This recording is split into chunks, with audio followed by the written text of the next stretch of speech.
Da-da-da-da-da-da-da. Yay, people! I'm still mildly sleepy, to be honest, but not that bad.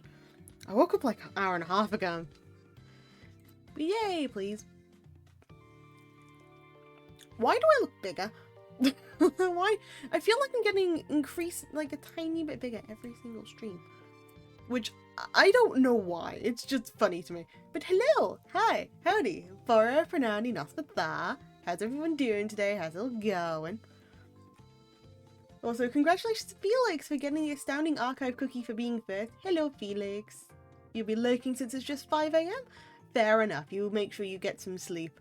And if you can't get some sleep, just come back here and we will make sure you get some sleep, because it is sleepy time.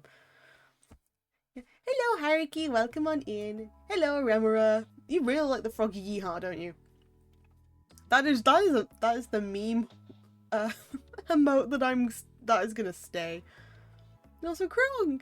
Hello, Krong. How's it going? How you doing? Yay, my Twitch is working. Mean I can watch Pal. Yay! Also, the smug eye, really. More Pal to praise. I don't need to be praised. I'm just here to have a good time with you all. I should really get like a comfy emote. I should get like many emotes at this rate, but I struggle to pick.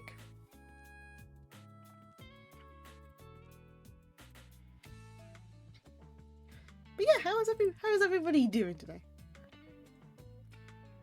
Me? Oh, you want a compliment, Kronk? Oh. So you are a very shy bean, but a very well, too bad you read it wrong. Now you're getting you're now getting a compliment.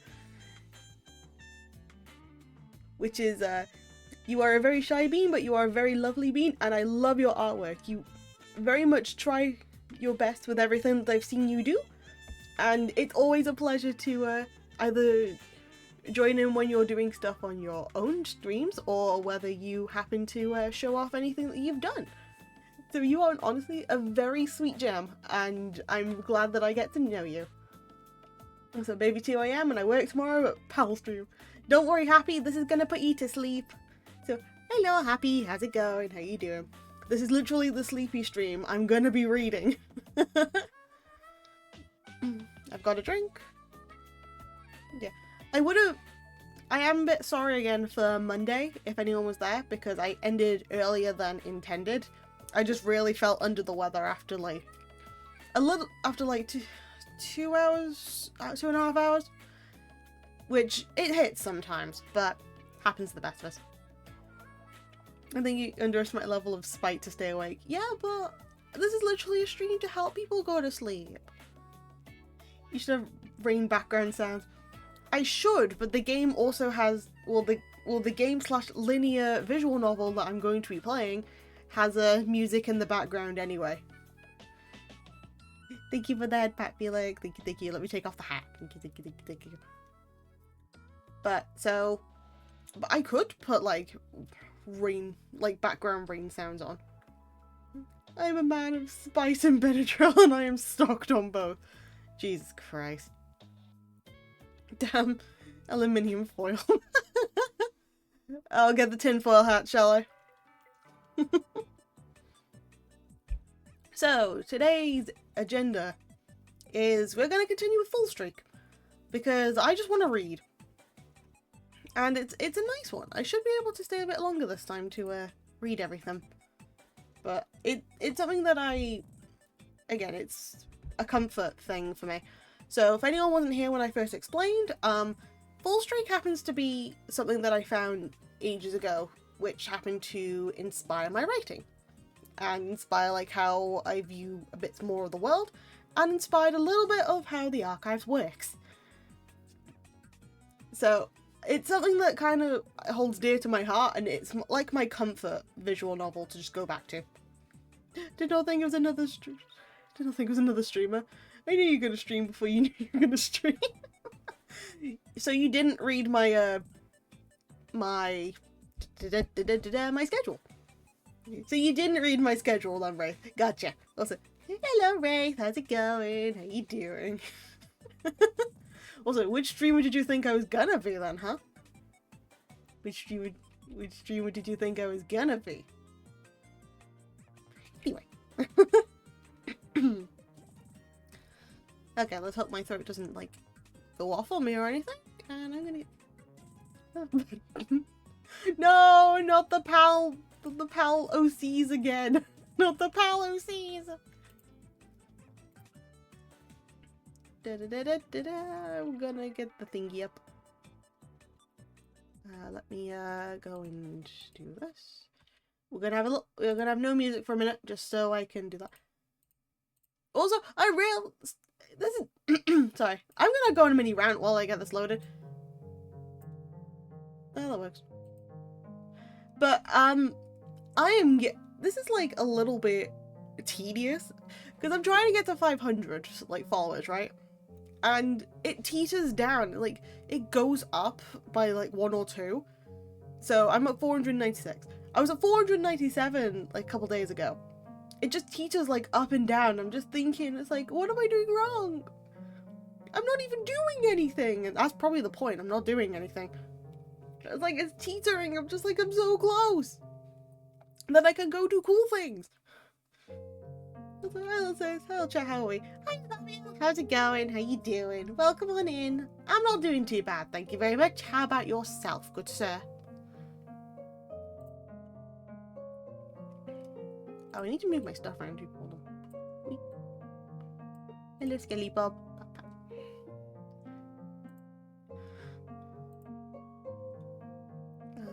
Where is it? Where is it? Where is it? There is it.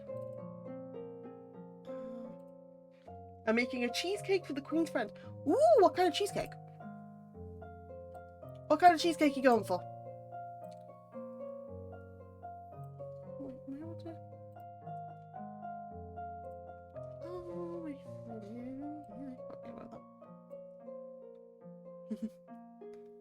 Give you scraps. Fair enough. That's a fair one. There we go. Ta-da! I think everything's working fine. I didn't even notice the corners. Let me just do this. Yep, there we go. I is professional. Anyway, what's the thing? There's the thing. Simple one, 4 eggs, Philadelphia green cheese, and condensed milk. Ooh, sounds good. Let's load from here. So, we are, again, like I've put in the notifications, PAL pause is on just in case, because there are bits that might make people feel uncomfortable. I still don't think we're at them yet. It's a different part, but I always put it up for any games that I feel like it could trigger somebody in any way. And this game, because of like some of the topics it goes into, that's why I put it there, because I want to make sure that people who are uncomfortable are able to simply speak out. Yes, Samuel, save me some cheesecake, please. I'm kidding. I hope the Queen enjoys thoroughly her cheesecake. Well, the Queen's friends.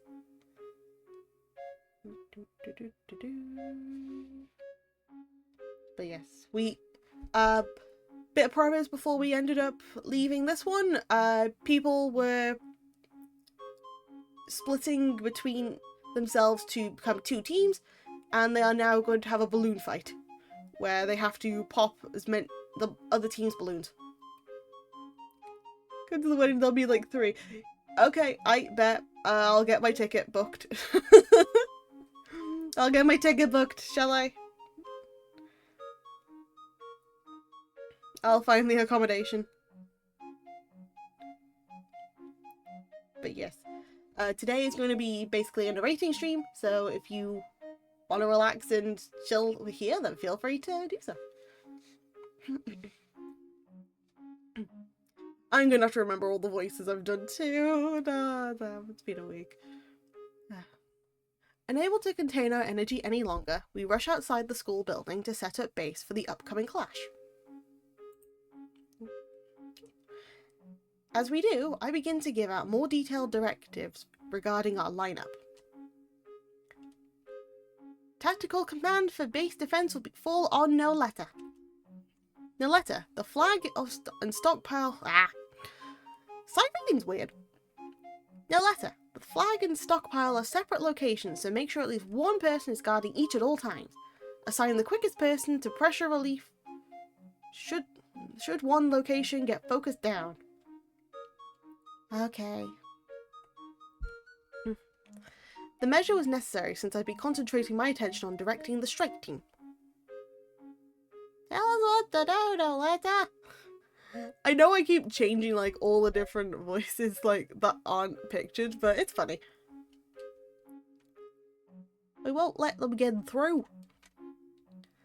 Triss, I want you to be the strike team's vanguard. Don't make any attempts on objectives unless I order it. Just concentrate on picking someone off on their base defense. Once you poke a hole in the enemy's defense, I'll direct how we push in. Triss shivers with excitement as he takes a deep breath and nods.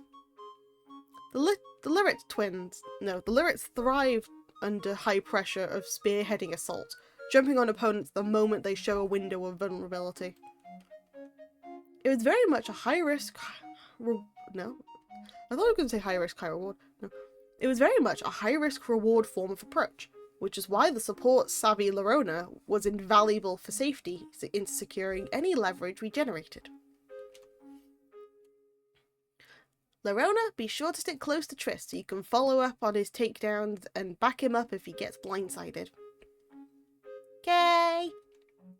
Be prepared to commit to full-on assault at my signal. After going over defensive contingencies, should our base be overrun, I turn to survey the... I can't read today. Let me try that again. After going over I can't read. After going over defensive contingencies, should our base be overrun, I turn to survey the battlefield. Our strike team was a highly concentrated one. Rather than spreading out our attackers, it aimed to overwhelm and spill into one section of the enemy's base. As such, it was good for surgical strikes and maintaining offensive momentum should even a single defensive rampart fall. The main reason I selected this team composition was because it was well equipped at avoiding Owena and attacking the areas she wasn't defending. This comp did have its shares of weaknesses though. It was easier for the enemy to surround us, and had weak ambient battleground presence for deterring attacks or relieving pressure on our own base. A lot depending on Noletta's base defense to hold the line for this strategy to be successful. Upon completing our preparations, we line up to face the red team's camp. Let me get the book out, actually. Seeing that both sides are ready for action, Mr. Narao lifts his hand to announce the commencement of the game. I will learn how to sight read better. This is just practice for sight reading, you know? One last thing before we begin. There is a trump card hidden somewhere on the battlefield. Before his hand descends, though, a devilish smile plays over Mr. Narao's face as he inserts a sudden addendum to the game. Whoever discovers this trump card will be granted a powerful advantage. If you find your team on the verge of defeat, search for this trump card to turn the tide of battle. Hi Frankie, how's it going? How you doing? Welcome on in. I hope you're having a wonderful day.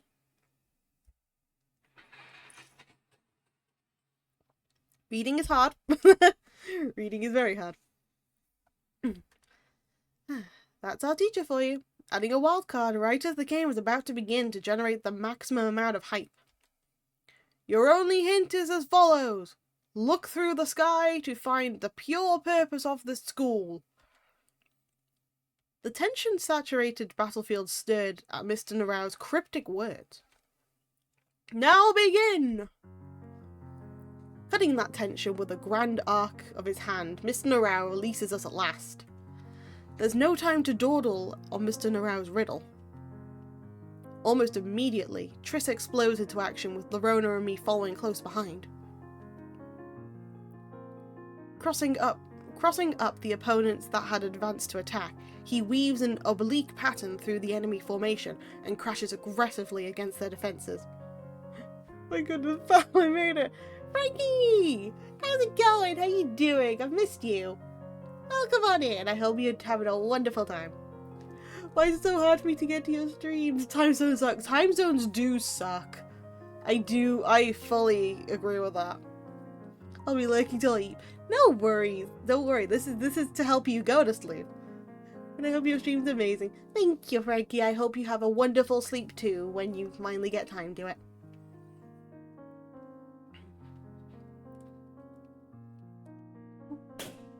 Up. Tripping up one of the defenders that moved forwards to meet him, Triss opens up an opportunity for Lorona to follow up and pop their balloon. One defender left manning the red team's flag, while the stockpile appears to be unguarded. An unwise choice. Though the name of the game is Capture the Flag, in this version, a flag is only worth 10 balloons. Given enough time and personnel, you can pop all of a team's balloons if you attack their stockpile, making it a far much valuable objective. Charge the stockpile! I order an audacious charge to take advantage of our lightning-fast breach of the enemy's defences. Diving deep into the heart of the enemy camp, we eliminate the final defender by drawing him into a pincer as he hastily rushes to intercept us from his post on the flag. Pop as many of the stockpile balloons as you can! Just as Triss reaches for an enemy balloon though, something strange happens. A rod extends from the cluster of red balloons, lightly tapping Triss on the side. Like a sprung trap, a hand erupts from within, scattering the balloons in its wake. Catching and redirecting its momentum with practiced ease, it drives Triss straight into the ground. It was Erwina! But just as she lashes out to finish him, Lorona managed to heave him out of the way before collapsing on the ground herself. Crap, I'd predicted Erwina would be on the base defense. Why hadn't I considered the possibility of an ambush? Our offensive momentum had stalled completely in the face of our veritable opponent. We're good. Welcome back. You shall not pass. With the declaration conveying absolute conviction, Erwina pounds her cane into the ground.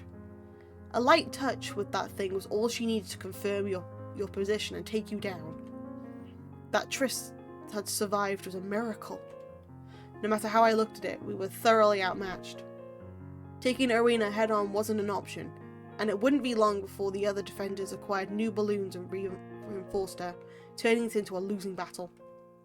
Retreat and go for the flag! Recalling we had eliminated its guard, I shouted at our team and redirect our efforts. But Erwina was the first to react to my order. Dashing forward to catch us, her rod chases after Triss and Lorona as they definitely tried to scramble around her. They can't get away without help! Eyeing Erwina's movements, I circle around to get an angle on her back, before lunging forward with a deliberately loud stomp. Huh? Blindfold? She is blind. So the things on her eyes are bandages. So rather than that being an actual blindfold, that is her actually being blind. So she is moving around with a cane as she does this. Reacting with lightning speed, Erwina swivels around and checks my motion, her rod hovering mere inches from my chest. It was no exaggeration to say the radius around Erwina's person was a no man's land. If I had misjudged the distance and stopped any shorter, I'd be a goner right now. Interesting. Yeah, this game shows a lot about different afflictions of people. So there's one that's mute, there's one that has no hands. Erwina's blind. There's like a little storyline about immigration. There's all sorts really. It's about living life with the cards you've been dealt. Like for example, the character that we follow at the moment, Adelise 80, she lives in a household with no mother. So it's just her and her dad. So it's a case of seeing things from a perspective of a child while also being able to reflect on the people around her. It's a touching story in a way, because you're able to see from the eyes of other people. Pun not intended. Realizing Triss and Lorona had used the distraction to peel off, I promptly disengage as well and make a run for the flag. Ruby won, now. Interpreting Edwina's cry as a panic signal, I hastily grab the red flag and start to fall back with the rest of the strike team. Watch out, AD! Before we can even clear the enemy camp though, a blur of movement flits in the corner of my eye. Thanks to Lorona's warning, I managed to duck just as a foot sails through the air and threatens to lop off my head. It was Kalia, with her customary lack of chill. Utilizing her trademark speed, she had rotated back to defend in the blink of an eye.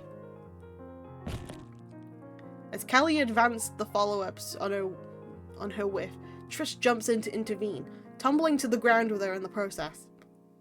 At that moment, 2 red team members swoop in from behind and try to finish Triss off as he grapples with Kalia on the ground. Lorona cuts in to shield him, but it's clear she's outnumbered. The red team's base defense has recovered and was attacking from behind. With the red defense cutting us off from the front and the red defense is pressuring us from behind, we're completely surrounded. Go, AD! We'll hold them off! Grasping at that we can't avoid taking casualties, I abandon my teammates and take off with due speed. I keep my eyes peeled as I approach our flag, holding ground where where the capture can be solidified if I manage to make it. That's where I perceive 2 people closing in on me from both flanks at once. It was the rest of the red team's assault squad. Judging that they may catch me before I make it back home, I juke to the side at the last moment, causing them to skid off course. They quickly regain balance before resuming their pursuit of me though. There's no way I can outrun them while encumbered by this flag, and I'm still too far away. At this rate, my comrade's sacrifice will be in vain. Just as the duo leaps at me though, a strong gust blows past my face. A figure has placed itself between me and the encroaching enemies, utterly laying out and stopping the other dead in their tracks. It was Noletta! The opponent in her grasp crumples spectacularly as she overpowers him, allowing the 2 under her command to neutralize the arrested enemy's balloons. It looks like she made the decision to abandon base defense to converge on and secure the flag. Rona and Tess are down! Red team's mobilizing to launch counterattack. We'll hold them back. Hurry, AD. Nodding quietly at Noletta's back, I waste no time in leaving my companions behind, placing my trust in them as they stand their ground. Upon arriving at our flag holding area, I plant the enemy flag into the ground and shout out, "Red flag capture complete! The blue team has successfully captured the red team's flag. As stipulated in the rules, I will now proceed to pop 10 of the balloons in the red team's stockpile." As I turn back to confirm the situation, I feel my jaw dropping in disbelief at what I see. Oh, Perrywin! Thank you so much for the follow! Welcome to the archives. The membership's at the front desk. It's a pleasure to meet you. Also, I love your name, by the way.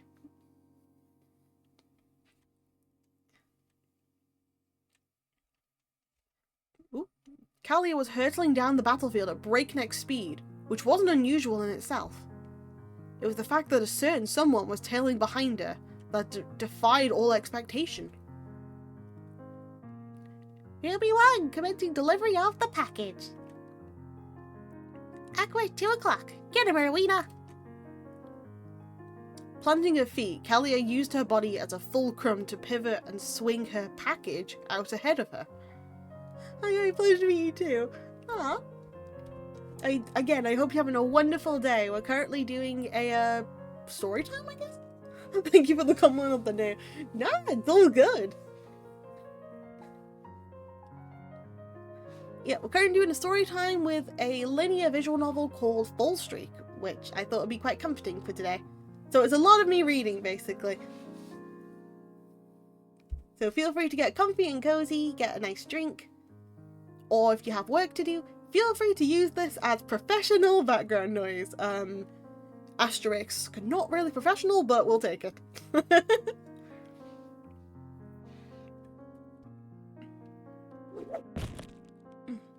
With one hand gripping Callia's dangling sleeve, Owena reaches out with her rod to confirm Lemmy's location before sweeping his legs out from under him with blinding swiftness. Then, after pulling Callia in to land the killing stomp, Owena lets Callia propel her to the next target in a deadly dance that rapidly mows down the rest of Noletta's base defense team. It's like something lifted straight out of a nightmare. The freedom that Callia's slack sleeve offered in conjunction with her blazing speed had allowed for a scenario I'd never imagined: the rapid deployment of Owena on the front lines. Capturing the flag and resetting to neutral would have granted us a war of attrition, where the red team would be pressured to commit to disadvantageous offences. But we have expended too many resources in pursuit of that objective. They were employing their most powerful asset at the optimal time, while we were still weak from our blitz gambit. This Callia-Owena delivery combo was the perfect counter-offensive for punishing our overextension. Looking over our stockpile, I catch the sight of Triss and Lorona attempting to tie on new balloons. But the two red defense members from behind had followed them and were popping balloons left and right as they attempted to revive. We're getting cabbed! With a yelp, Lorona dives out of the way as Callia and Owena arrive to capitalize on the red team's stalling. As the only one alive, I could only watch one powerlessly as the red team ignored our flag and went straight for the throat. When Noletta and her team returned to try and revive, Lorona and Triss managed to slip out with balloons and rejoin me. But even then, we don't have the forces to retake our lost ground. Contending with the unstoppable Callia-Owena juggernaut was daunting enough, but we also had a numbers disadvantage. What should we do? The hope seemed to be fading from Lorona's eyes. But giving up now wasn't an option. We're abandoning base. Wipe out their stockpile. If we can't defend, then we'll just have to strike back. Red had committed all their resources to an all-out offensive, so their own stockpile was wide open. Responding to a crippling counterattack with a counterattack of our own was a desperate measure, but it's the only option we had right now. Nodding at me grimly, the blue team takes off to clean up the rest of the balloons in the red stockpile. On the way, we encountered the two red offensive members that Noletta had previously subdued, but they wisely keep their distance, opting instead to regroup with the rest of their team. When we arrived, we managed to finish the job quickly, with 10 having already been eliminated from our flag capture, but even then the situation looked bleak. With both stockpiles exhausted and all objectives rendered obsolete, the red team turned their fangs on us. The odds were an overwhelming 3 versus 6, with the red team being at full power. Taking full advantage of their numbers, the red team spread out in a fan formation, seizing comprehensive control of the battlefield as the game enters its final phase. Slowly but surely, they press our diminutive group into a corner with safe and systematic skirmishes, giving us no chance to fight back. Though we were managing to ward off the combined attack of Callia's offense team and Owena's defense team, we were growing tired under the continued harass. We had no relief options compared to the red team, who could alternate fresh bodies to keep up the siege. It's useless, Adie. Your team morale has fallen too low. You cannot win. Callia taunts us as we gradually run out of space to back up. But surrender was not an option. Even if we were to crawl, we'll never give up. There's still a way. We just need to find the trump card. I tried to rally my comrades behind the final shard of hope, but exhaustion was beginning to creep even into my voice. Find it if you can. Even if such a thing actually existed, there's no way it'd save you from these odds. Laughing like a despotic tyrant, Callia continues to constrict her forces around us. Lorona cries out in fatigue as she barely manages to escape with her life after warding off a pincer attack on our flanks. One last thing before we begin. There is a trump card hidden somewhere on the battlefield. Heaving deeply, Triss drags himself off the ground after being driven back by a vicious three-man charge. Whoever discovers the trump card shall be granted a powerful advantage. If you find your team on the verge of defeat, search for this trump card to turn the tide of battle. Isn't there anything we can do? Your only hint is as follows. Look through the sky to find the pure purpose of this school. Time seems to slow to a crawl as I close my eyes, letting the tension leak from my body with a slow exhalation. An unending cycle of being broken down over and over again, no matter how many times I try to stand back up. Giving up before this hopeless situation would be the natural thing to do. There's no way out of this. Nobody would blame me for succumbing to those powerless thoughts. But, even then, there's a way. I chose to struggle. I choose to struggle, even. A heat begins to build up behind my shut eyelids as I voice my beliefs with unwavering conviction. Amidst the darkness stretching out before me, a single golden light was shining. Reaching out, I seize the golden radiance in hand and force my eyes open. I see it! The moment vision returns to me, I perceive the blue team stockpile at the far left of the battlefield, and the blue flag at the far right. The path forward was clear. To me, blue team! Huh? Ah! I figured out what the trump card is! Bellowing in the firmest voice I can muster, I motioned to our left in the direction of the blue team's stockpile. Break through that location at all cost! Hope flickers in the eyes of my comrades as they're shown a light beyond the edge of despair they've been teetering on for so long. For the motherland! Summoning every last ounce of strength left in their bodies, the last remaining blue team members charge forward with desperate ferocity. What? Stop them! Don't let them get there no matter what! Surprised by our sudden fierce resistance, Kalia orders the red team to pull back and tighten their formation to prevent us from slipping through. Barreling through the outstretched arms of multiple red interceptors, Trish penetrates deep into the enemy territory before finally being snuffed out. Yep. With a valiant cry, Lorona scatters the resulting pileup and carries us even deeper before succumbing to the ravenous hordes. However, as for me, instead of continuing down this path we have carved, I make a sharp right, a beelining for the blue flag. A feint? Though it pains me to use my comrades as a decoy, there's no better way to deceive your enemies than by deceiving your allies.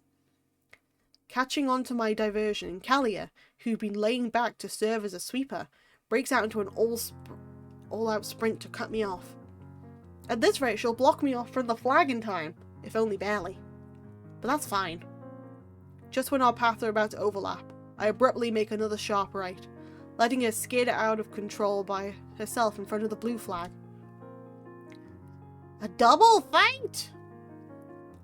Mustering all of my remaining strength, I race down the sideline to my true objective, a bystander watching over the game from the midfield. I've figured it out, Mr. Narao. Panting heavily, I double over and rest my hand on my knees as I try to catch my breath. Hold, Kalia! Stand down! Mr. Narao gestures behind me as the sound of footsteps belatedly converges on our location. Adi, you said you figured it out? In that case, what is the trump card? After taking a moment to gulp down some air, I open my mouth to speak.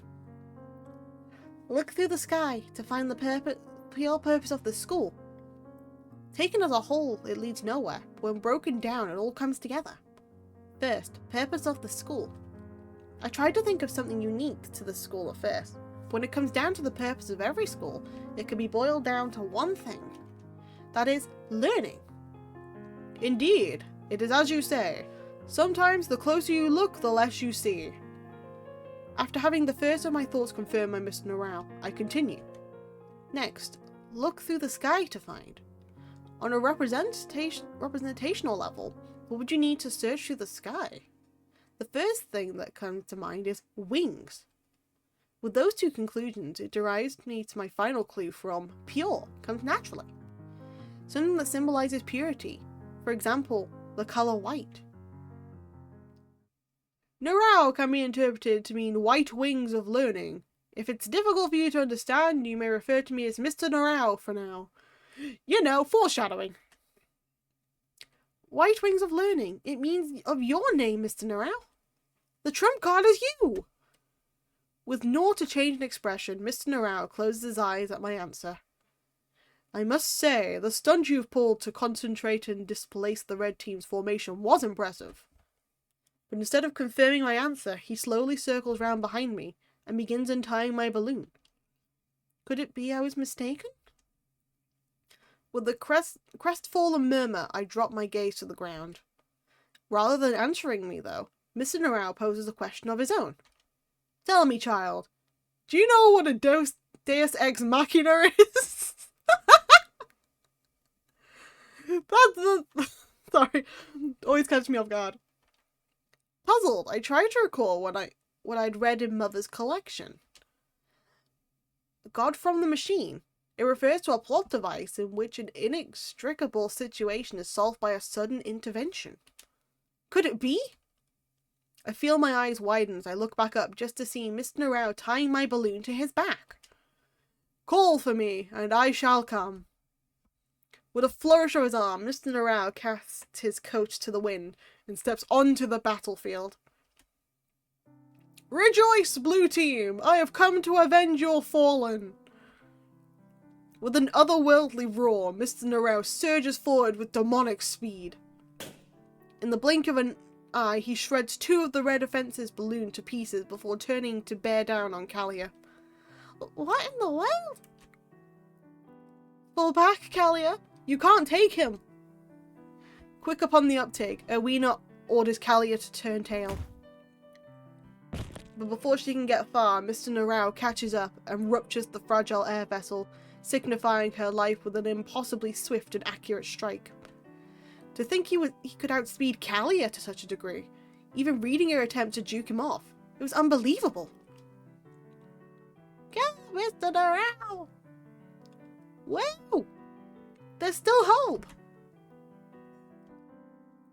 It's time to tip the scales! Mr. Norrell! No longer was the blue team quailing at the prospect of imminent defeat. Emboldened by the grand reversal, we cry out in jubilation as our fighting spirits are restoked. This is for my team's pride! Letting loose a blood-curdling howl, Mr. Norrell sweeps through the bewildered red team as they scramble to stay alive. By introducing a single new element, we had completely turned the tables and regained the initiative. Was this the fury of a teacher that had been forced to endure helium-induced humiliation in front of his own class? An irrevocable death spiral. Utter dissemination. Before long, only one red team member remained standing. Father, you are acting childish. Erwina's stoic figure stood as the last obstacle before Mr. Norrell's ceaseless advance. Ooh, reading. Yes, reading. Welcome on in, Axel. How's it going? How you doing? Yippee, story time. Yep, go and get comfy and cozy. And whatever else you need before you need to go to sleep. We have stories. Come and strike down this childish father of yours, then. If it's you, there's no need to hold back. Coldly informing him she'll not back down, Erwina manipulates a mechanism on her iconic rod and smashes it against the ground. With a sliding sound, the rod abruptly extends to a length exceeding her full height. Dauntless and unmovable, Erwina brandishes the uninhibited tool before her, adopting the honed stance of a seasoned lancer. Ooh.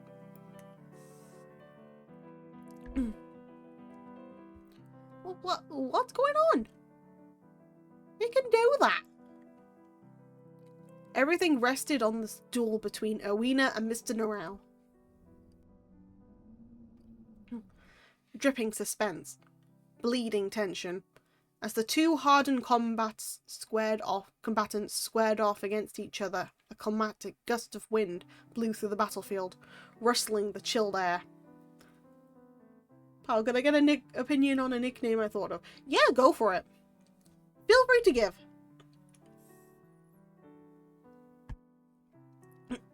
Sorry, just making sure I stay hydrated. Ooh. The moment the frozen air is disturbed, Mr. Norrell lunges forward, precipitating the beginning of the end. Ha! Owena was quick to react, bringing her rod to bear with breathtaking speed. With a flurry of strikes, she walls off Mr. Norrell's advance, forcing him to step back and block with his shins and forearm. Paw Patrol.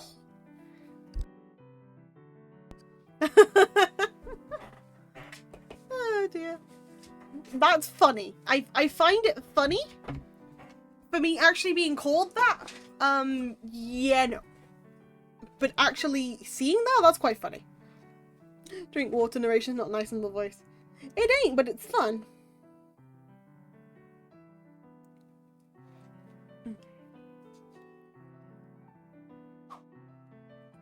Pushing Mr. Norrell off balance, Owena lifts her rod high into the air and brings it down with deafening force.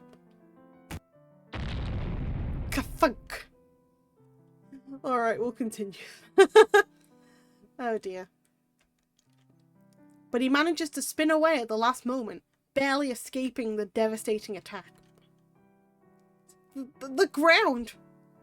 Where Owena's whiff strike had struck the ground, there was a massive gash in the earth, as if being ploughed by a cannonball. The class could only gape in disbelief. Nope, nope, nope. Content to sit safely on the sidelines, I shake my head gravely at the ongoing clash. Considering she had just ripped Mother Earth a new anus, the amount of control it would have taken to lightly nudge someone like she'd been doing up until now was inconceivable. Mr. Norrell's blocking it, bare-handed. Go, Rowena! You can do it! Believe! We believe in you! Oh dear. That's seriously on another level. Moving like coiled lightning, Mr. Norrell slips through a gap in Owena's zoning, closing the distance with a vicious roundhouse to the temple. Palmeranian? Palpilation? What the hell? I mean, they're funny. They're funny, I'll give you that. Also, I'm gonna have to go 1 second just to make sure that I've got enough water in. Give me just 1 moment. I will be back.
Okay, sorted. Sorry. Neat. Reading's weird, okay? Reading's weird. I'm so bad with nicknames. It's not a case you're bad. It's a case of, it's hard to bring nicknames that are going to be appreciated. What you're doing right now is not necessarily nicknames. It's more of wordplay. Which is still quite fun. But yes.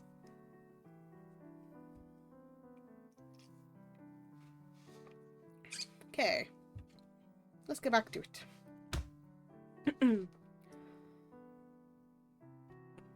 But with a reed bordering on prescience, Owena steps precisely 1/2 step to the side, striking the blow off course with a brisk adjustment of her rod's back end. A flurry of punches, a squall of kicks. Mr. Narelle follows up with a ground-shattering advance. If Mr. Narelle's assault was unstoppable, though, Owena's poise was unbreakable. She slowly retreats as she deflects and evades Mr. Narelle's attacks with measured movements, maintaining a fixed distance the entire time. Then, sensing an opening, Owena abruptly releases her rod, lunging under an off-center strike and plunging her hand into Mr. Narelle's gut with a counterattack that sends him skidding. She's one hell of a brawler too. Rather than using her superior range as a crutch, she was using it to limit Mr. Narelle's options, setting the terms of close-quarter combat in a way that favoured her. Those of us standing on the sidelines could only look on in stunned silence as what was unfolding before us. Our humble game of capture the flag has escalated to something far beyond the scope of our imagination. What we were witnessing could only be described as an epic fight to the death. It seems like you're quite motivated today. Though he did not flinch or clutch at where he sustained damage, beads of sweat could be seen tracing down Mr. Narelle's face. You had violated the integrity of the children's game by choosing to partake. I will not allow such an infringement to pass. I know you are a prime collaborator in yesterday's prank. I am not that heavy of a sleeper under certain incriminating conditions are met. Do not think you will afford any claim to righteousness. You shall know the same indignity you brought upon me. The final clash, a dictate of certain defeat. Could his calloused hands grasp the fruit of victory from the jaws of defeat? Hopeful prayers rang through the minds of the blue team as they gazed upon the form of the one who had shown them light in a sea of darkness. It seems you wish to suffer the same humiliation of yesterday once more, Father. Allow me to grant that wish. The promise of certain victory, a decree of absolute penitence. Could her unseeing eyes capture a vision of salvation amidst the despair of sudden upheaval? Yearning pleas ran through the minds of the red team as they gaze upon the form of their last standing bastion. Light footsteps, regulated breaths. Adopting a vastly different approach from before, Mr. Narelle stealthily circles around Owena. Futile. In response, Owena proactively seized the attack with a broad crouching sweep. Forced to evade or risk being struck, Mr. Narelle pulls away with a distinctly loud hop that restores the sensory information being deprived from Owena. With his position now ascertained, Owena pivots with her residual momentum, following up with her strike at Mr. Narelle's unanchored knee. With impossible deftness, he twists away, causing the attack to whiff by a small margin. Sa! Soya! Battle cries full of spirit that rang out to the beat of his footsteps like a war song. In what seemed to be a last resort of producing disruptive sounds to throw Owena off, Mr. Narelle weaves an oblique pattern around Owena to strike at her flank. But Owena parries and counters her attack with relative ease. Rather than misdirect her, it was only given her more to operate with. Sa! Soy! Even then, though, Mr. Narelle does not cease his cries. Mr. Narelle should be aware of Owena's aptitude at processing sensory information more than anyone else. So why was he employing this strategy? Sa! Soy! Over and over again, Mr. Narao continues to enact the same cycle despite its proven ineffectiveness. Then suddenly, Sa? Yeah! Mr. Narao abruptly changes his Candace, catching Owina in a moment of vulnerability. Huh? Realizing he had slipped into her defenses, Owina tries to bring the rod to bear, but Mr. Narao pinions it mid-strike and whirls powerfully, sending its slender form flying high into the sky. He had conditioned Owina into unconsciously following the rhythm he established, switching it up at the last moment for the punish. It's over! Committing his entire being, Mr. Narao launches deep into what has been Owina's strictly controlled space. He wards off Owina's attempt to parry, reaching around under her exposed back, and plants a decisive killing blow to her balloon. Pop. All movement ceased as the deafening little burst resounds through the air. Not a single breath could be heard as we stared awestruck at the grand conclusion. It's my win. Mr. Narao smiles thinly as he lowers the hand that had dealt the finishing blow. 3 steps ahead of you. Swing. Pop! Huh? With the shrill sound of air being pierced, something descends from the sky and impales the ground behind Mr. Narao, rupturing his balloon in the process. It was Owina's rod. When I knocked it away? Allow me to quote you, Father.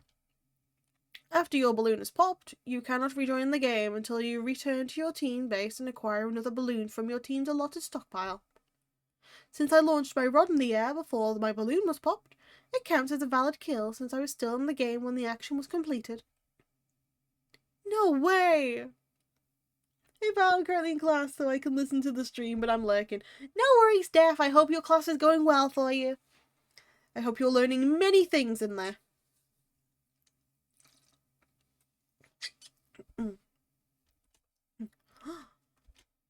Simultaneous checkmate! Is that even possible?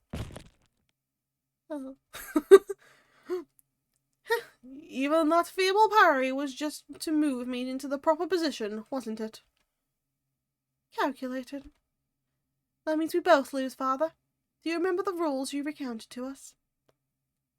First off, a team will be counted as losing if all the balloons worn and stored in its side are popped. A losing team must accept a punishment of inhaling helium until their voices become squeaky. Once that is done, the other team gets the exclusive rights of dictating what must be voiced during that duration. The rules never stated there could only be one loser. Therefore, Owina extends her hand to point slightly offset at her father. Accept your punishment with the rest of us. We could do nothing but gawp in astonishment at the end result that Owina had brought about. That means both teams lose. But that also means both teams win in a way, doesn't it? Wait, do I want to do the punishment? No way, no way. Foolishness. I'll gladly relive yesterday if it grants me the gratification of watching you do the same. Boldly accepting her scenario of mutually assured destruction, Mr. Narao proceeds to retrieve the helium balloon set aside for the purpose of punishing the losers. Nobody could have foreseen that everyone would end up losing, though. Are you ready, class?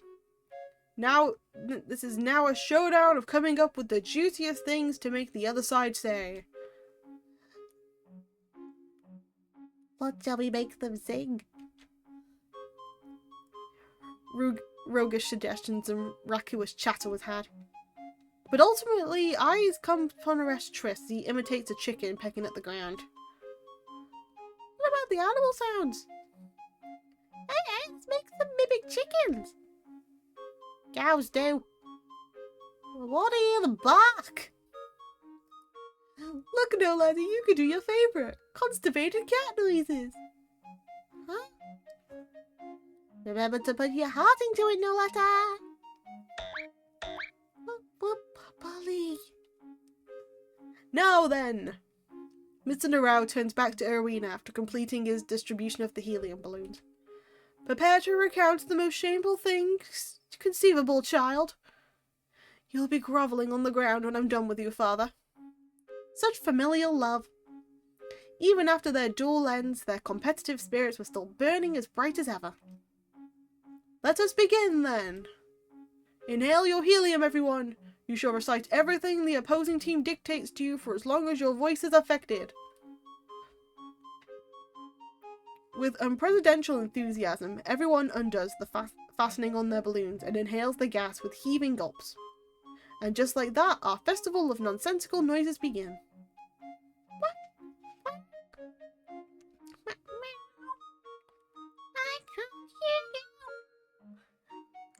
Look how funny they sound. Do it louder. Oh, Squeaky's voice hurts. Everyone was cracking up as much as their own voice as the ridiculousness things they were saying. They were forcing the other team to vocalize. Oh, Ralph, throw me the ball. No, I'm a cow.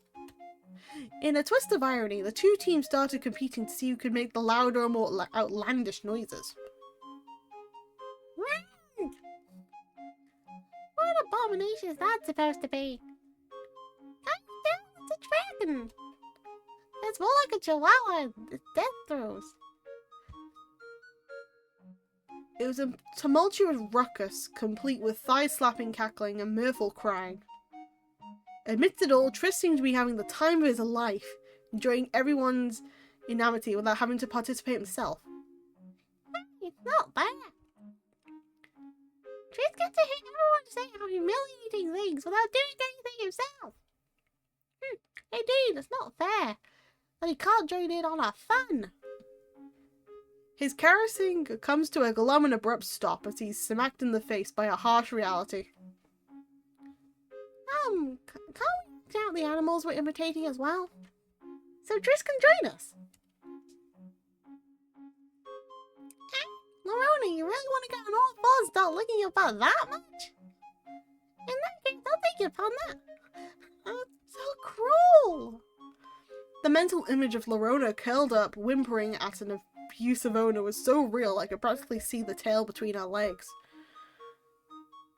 Hey, that sounds actually fun. Let's do it! The rest of the class following suit, Triss quickly finds his calling wiping the floor with his best impression anyone could manage. His reproduction of a crab in particular was disturbingly spot on. Lorona, your sacrifice was not in vain. It ends better this way, didn't it? A sense of calm fulfillment settles over me as I survey the two teams mingling and playing their hearts out with each other. A short ways off, Callie was imposing command after command of torment on Lorona. You know, you can dictate the commands back at her, Lorona. Meanwhile, Triss was defending his position of best mimic through the four-legged horse races against several challengers. Amusingly enough, Noletta seemed to be giving him a run for his money, all while yelling, I want to eat cavalierly. If it's pasta we're talking about, I think you mean cavatelli, Noletta. Further off, Erwina and Mr. Norrell were squaring off with severe expressions on their faces. They were another caliber, being able to exchange fighting words with such wacky voices. It was quite surreal how out of place they looked amidst the goofy animal noises and chortling. Yet there was no doubt their presence belonged to the complete picture painted before me. A rising cacophony of sound, everyone's voices a contribution. It all blends together to create a special song of our very own, a song of silly laughter and dumb smiles, gilding the minutes and hours. A happy world where everyone's wins isn't really possible, is it? I gaze up at the vivid blue sky with its big meandering cloud. In that case, let's treasure this fleeting world where everyone happy loses together then. An ending like a transient dream, where everyone is given the gift of departing with wide smiles and stories to tell those awaiting their return back home. Right, you mister, you timed that. Hold on, let me quickly move something, just so I don't, forget.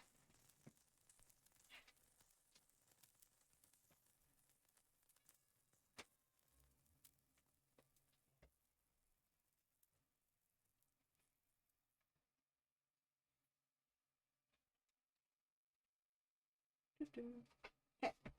Okay. I moved the thing I needed to. Okay. Right. The peaceful sounds of cooking. Enveloped in the fading rays of sunset, I rest my head against the kitchen table.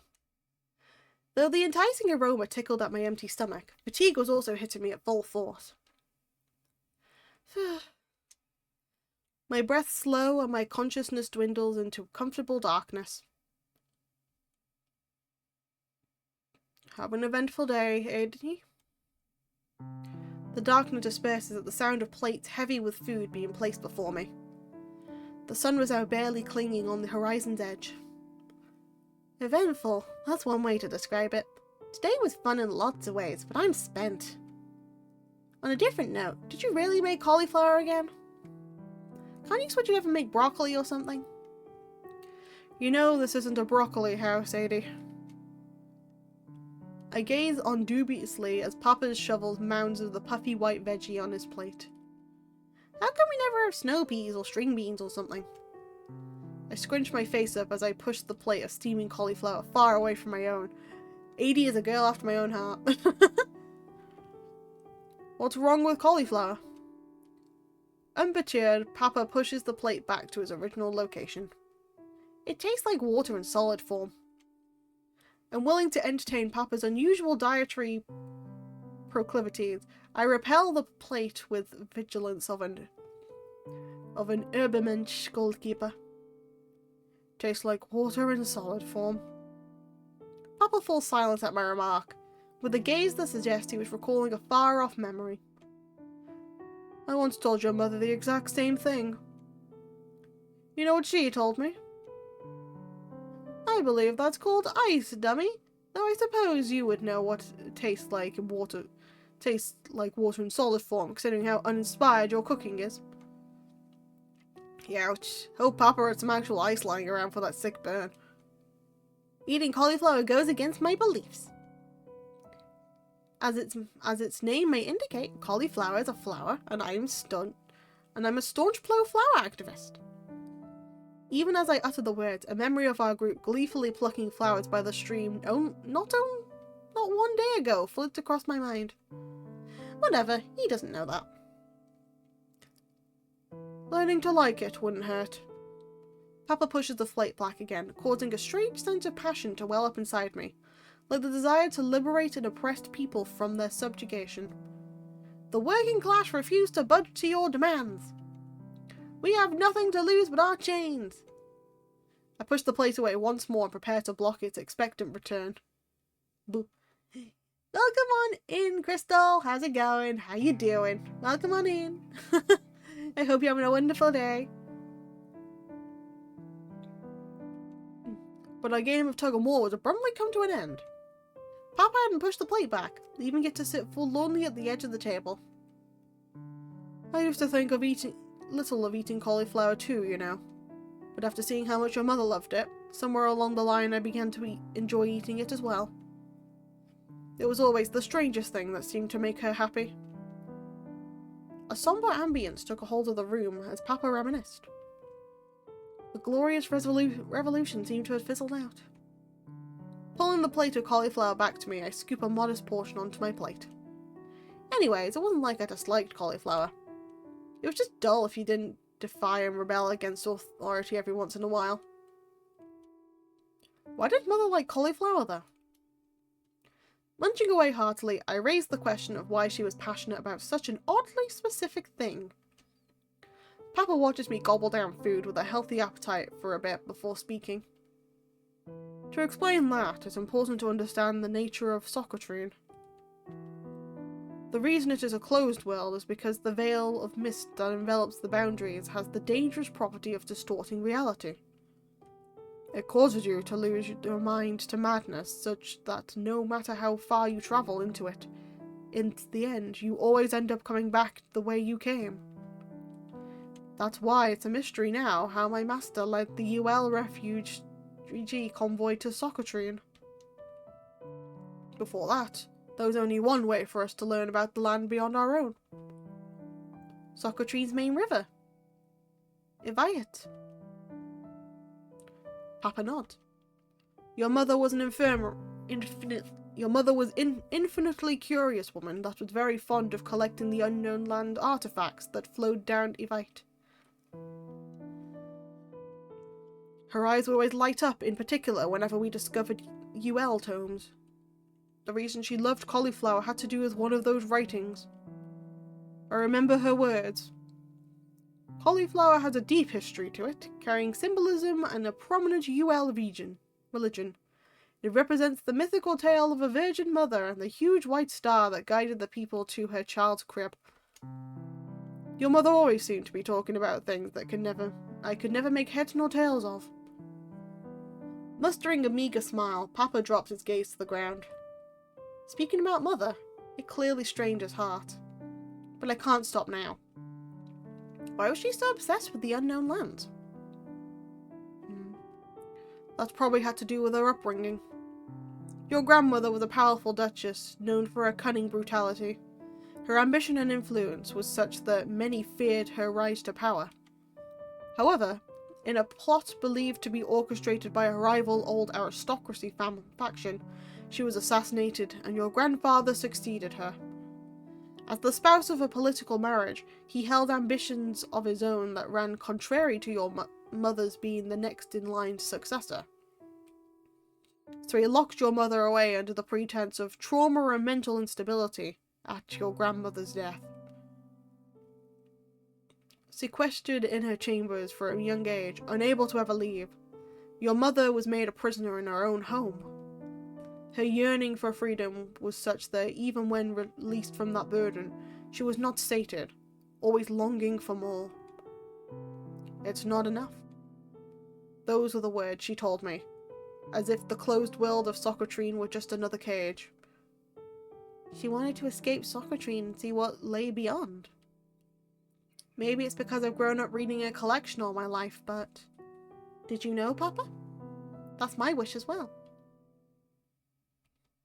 Papa? This tangled knot rooted deep in my chest. I can't bear it anymore. Papa, will you tell me? If I don't ask now, will there ever be another chance? Will I live the rest of my life carrying this aching emptiness inside me? How? Stealing my beating heart, I forced the words out of my throat. How did Mother die? My desire to know felt all-consuming, like a maddening hunger that could not be sated. It possessed me, pressing me forward despite the crushing dread.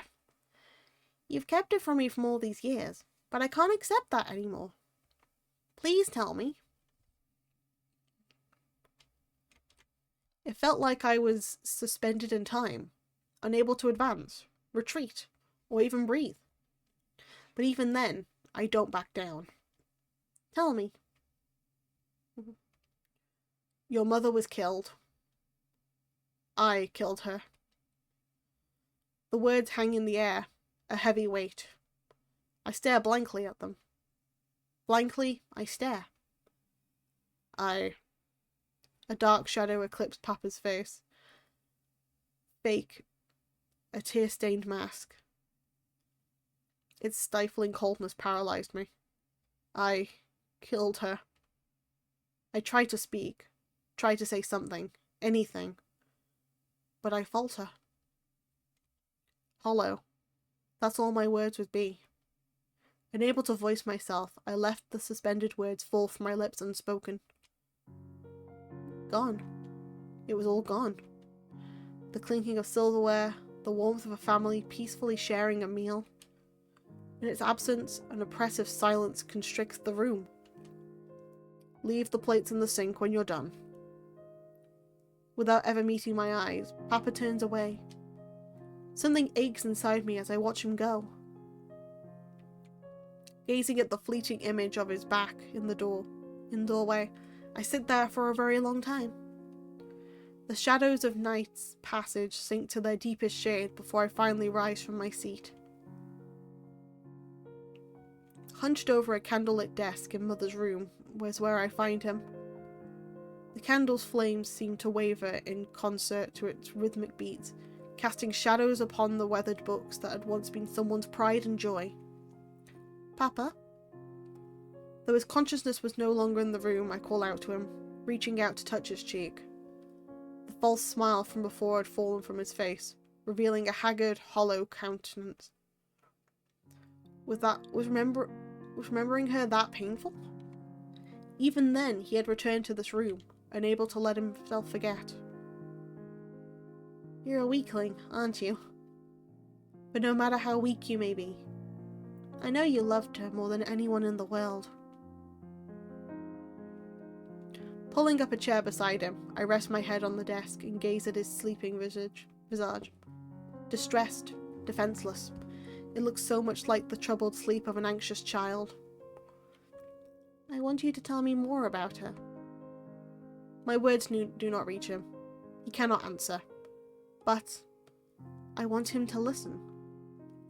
Her favourite foods, the little things that peeved her off, whether or not she was a morning person. My consciousness begins to flicker wearily as the day catches up with me. Even if it's the little things like that, I want to know about her. Why? Even though I was sitting right next to him, he felt so far away. Sarah Fainsel. Fighting against the fluttering eyelids, my eyes find Papa's upturned hand. What type of person was she? I rest my palm in his, noting absent-mindedly how soothingly cold it feels. My hand's so small compared to him.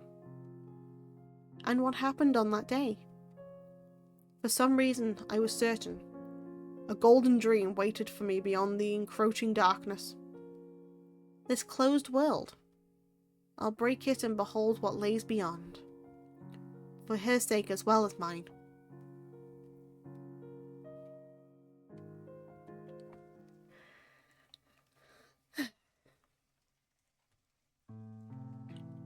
The sound of falling rain. Its rhythmic patterns seep into my consciousness, coaxing my eyes open. My bedroom ceiling. However, something seemed off. The right side of the ceiling looks blurry and out of focus. Huh? When I bring my hand to my right eye, it comes away wet. Tears? Perplexed, I tried digging through my memories. Last night I fell asleep in Mother's room.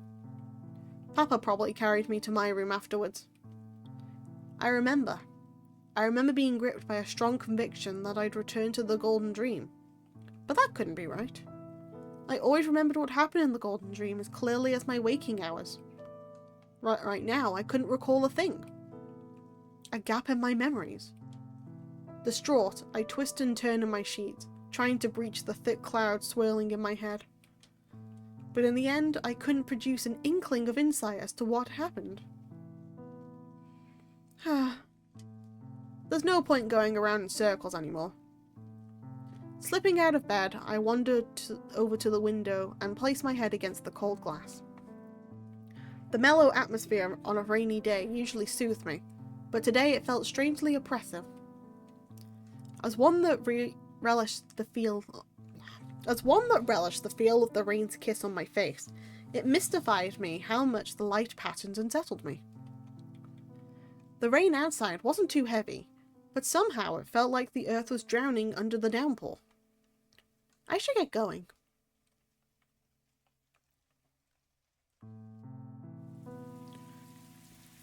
Descending the stairs to an empty house, I donned my rain gear and set off into the falling rain. A little rain shouldn't be enough to deter us. We always meet up to play on Saturday mornings. Today shouldn't be any different. The thought helps lighten my mood as I proceed down the puddle-lined path. I want to see everyone's faces. Before long, the Rue household fades into view, emerging from a curtain of mist. Huh? Something was wrong, though. Standing before the cabin's dark outline under the falling rain was a solitary figure. A figure so still they seemed to blend into the very landscape. A knot of deep unease sinks to the bottom of my gut. It was Noletta. Unblinking, unmoving, she stood there. Noletta? Upon drawing closer, I find her clothes to be completely soaked through. How long has she been standing here, utterly exposed to the elements? Noletta, it's me, Adi. One heartbeat, two, passes by breathlessly before my voice seems to reach her.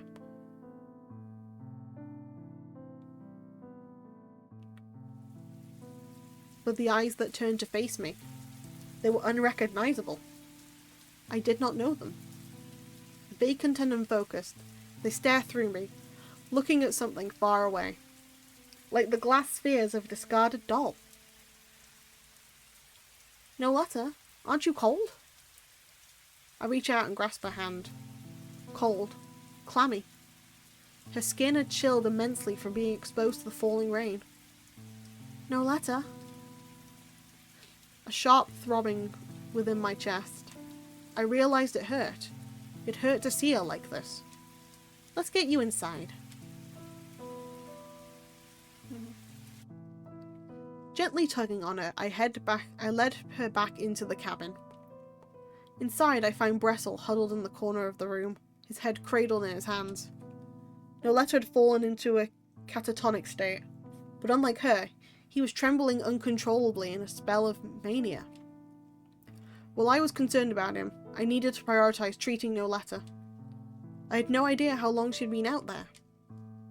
Stripping off her wet clothes, I wipe her down thoroughly with a towel and drape a blanket over her. As I go to light the stove, though, a stifled scream makes my heart catch in my throat. Reacting to the stove's glowing embers, Bressel presses his body against the wall. Unable to retreat any further, though, he lashes out frantically at the nearby furniture before slipping and slamming against the ground. That's when I notice.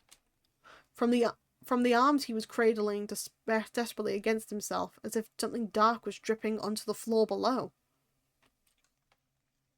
Illuminated under the stove's flickering light, his fingernails produced a wet, squishing sound as they scraped out more of the dripping dark fluid. He was gouging out his own flesh. Stop, Bressel! You're hurting yourself! Unable to think of any other way to stop his hysterical self-mutilation, I grab his wrist and desperately trying to restrain him. My efforts only cause him to panic further, though. Ugh. Stars begin to swirl in my vision, and I'm knocked out to the ground with such force I momentarily black out. Undeterred, I get up to try once more to hold him down. But unable to bridge our size difference, I'm blown away like an errant leaf. I have to stop him. He's already lost so much blood. Rising on shaking legs, I stumble forward again. Before I can reach out, my legs give and I crumple to the floor. Bressel. At that moment, something happens. A pale white hand extends from the darkness, wrapping around Bressel's head and covering his eyes. I'm here. Noletta! Noletta! I'm here. Weakly, feebly, Bressel collapses to his knees. But Noletta does not let go. I'm here. Where are you, Bressel? I'm here. I'm here too. Reaching down with her right hand, Noletta touches Bressel's trembling fist. As if cast with a spell, the shaking stops and the two intertwine hands, his bloody, clawed hands and her frigid porcelain hand. The darkness is nibbling at me again. It's biting me. It never stops biting. It's okay. I'm here. We're both still here, so it'll be okay.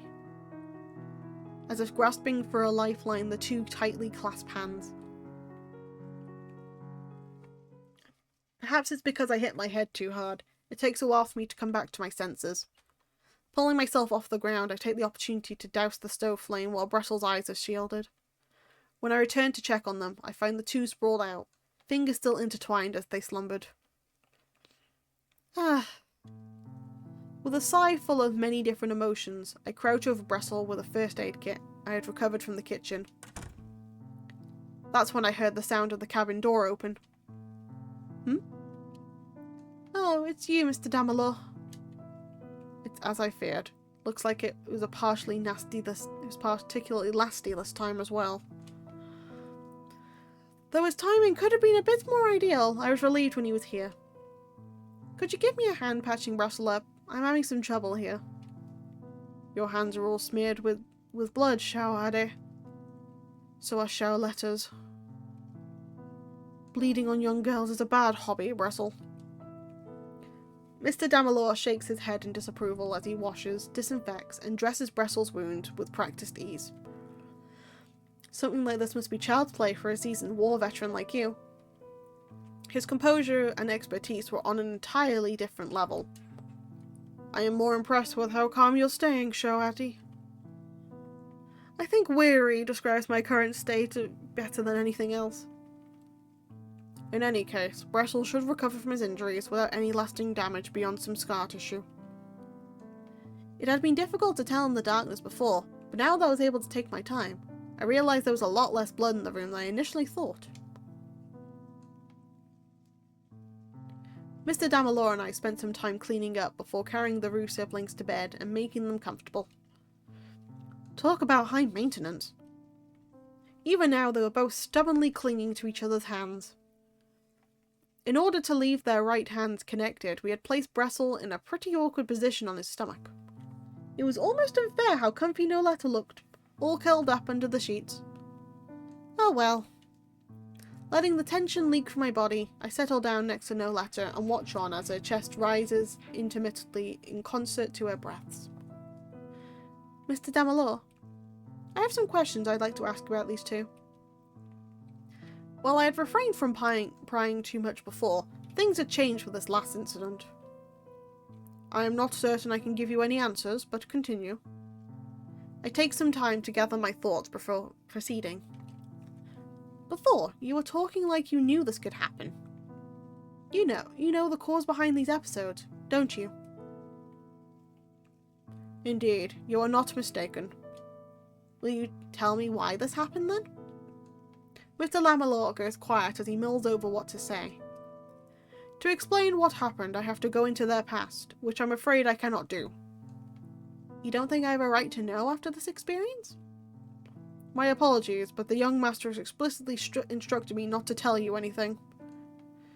I'll have to get creative if I want to parley with Mr. Damalor. Let me approach it from a different angle then. Noletta spends just as much time under my care as Brestle does under yours.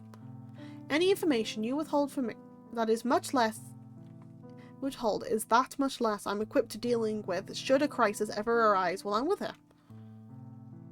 It is true that you're the closest one to show a letter after Brestle. While Brestle might have you around, if something goes amiss, who can Noletta depend on if something happens during the day? For the sake of Noletta's well-being, I insist that you tell me what you can. I make a point of staring firmly into Mr. Damalor's eyes as I assert my position. While your reasoning is sound and your proposed course of action is indeed the most prudent, I cannot disobey an order by the young master. There's no need to worry on that front. Papa's already decided to stop hiding things from me. He told me last night he was one responsible for Mother's death. Mr. Damalor falls silent. With cold eyes, he scrutinizes my face as if gauging the will behind my words. But I don't let a sliver of weakness show. I see. Very well. I shall not disclose any details on your mother's death. It is not my place to tell that story. But I will tell you what I can about the Rue siblings. Having successfully negotiated a favourable outcome, I let myself relax a bit. To understand what the Rues went through, it's important to understand certain bits of Socratrine's history. Are you aware of why the Master's Revolution occurred? I learned in school that the old aristocracy suspected the UL refugee convoy would attempt a coup. The preemptive strike they launched against the UL convoy was triggered for the Master's Revolution. While that is true, it is not the full story. Relations between the old aristocracy and the UL convoy were congenial at first, but the situation became strained when the two parties were unable to come to a consensus on one issue.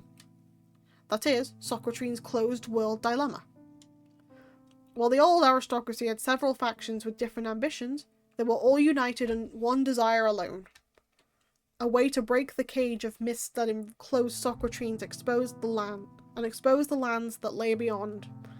That was what they wished for more than anything else.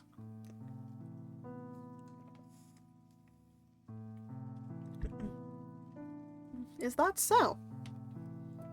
It echoed a desire I carried in my heart, a desire Mother once held as well. The true catalyst behind the Master's Revolution stemmed from the old aristocracy's obsession with breaking Socrates' closed world dilemma. The Verlaine Master's refusal to assist in this endeavour, despite having led the UL convoy to Socrates, was a point of great contention. However, even after the Master's Revolution, there remained influential factions in Socrates, and even the UL convoy that wished to resolve Socrates' closed world.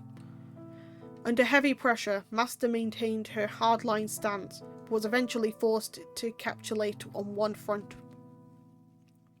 Our research endeavour into the properties of the reality-distorting mist that encircled Socrates. Its name was Project Binaire. Its primary objective? Investigating the effects of Socrates' mist on the human body through extensive testing. The ramification of Mr. Damelot's words strike me with an almost painful clarity. Are you telling me Noletta and Bressel were subjects of human experimentation? Subject O.N. Blanc and Subject 1B Schwarz. As the original test subjects of Project Binaire, Noletta and Bressel were subject to inhumane experiments from a very young age. They are the only survivors among the pool of children Project Binaire drew from. Mr. Damelot's reveal puts me at a loss for words. They're innocent. The reason they seem to know so little about the world. It all made sense now. I run my hand through Noletta's snow-white tresses as she lies before me in quiet repose. When the UL researcher supervising Project Binaire perished in the fire of collapse, an emergency containment contingency plan was enacted. Noletta and Bressel were isolated in empty underground units filled with the reality-distorting mist. They stayed confined there without outside contact for years before finally managing to escape. It was fortunate they ran into the young master when they did, as he promptly placed them under his protection upon learning of their plight. Noletta and Bressel only started living on our property about a year ago, meaning they've been trapped in the nightmarish experiment for nearly a decade. I had no idea. Sensing that her lips are faintly trembling, I brush my fingers against Noletta's cheek, as if to whisk away the memories, the bad dreams.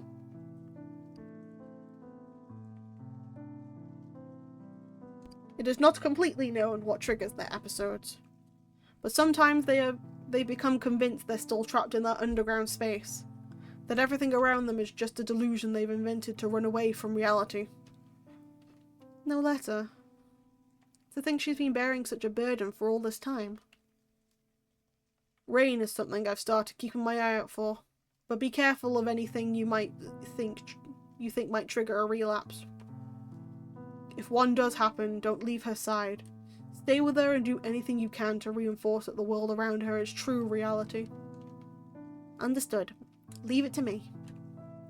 I won't let Noletta bear everything by herself. Oh, a good answer. Charlotta is blessed to have such a formidable friend. You rarely smile, Mr. Damelot, so it's pretty refreshing when you do. And he scowls again. I suppose. Mr. Damelot quickly reverts back to his usual iron mask in response to my comment. It made me recall something. A dear, treasured memory of mine. Do you remember when Noletta and Bressel struggled to eat anything when they first came here? We couldn't figure out what it was that was the problem. So the four of us held a pasta party where we made everything from scratch. Do you remember? made a big mess and calls you Grandpapa the whole day. And it was so fun and so delicious. So much that these two were never had a problem eating it ever again.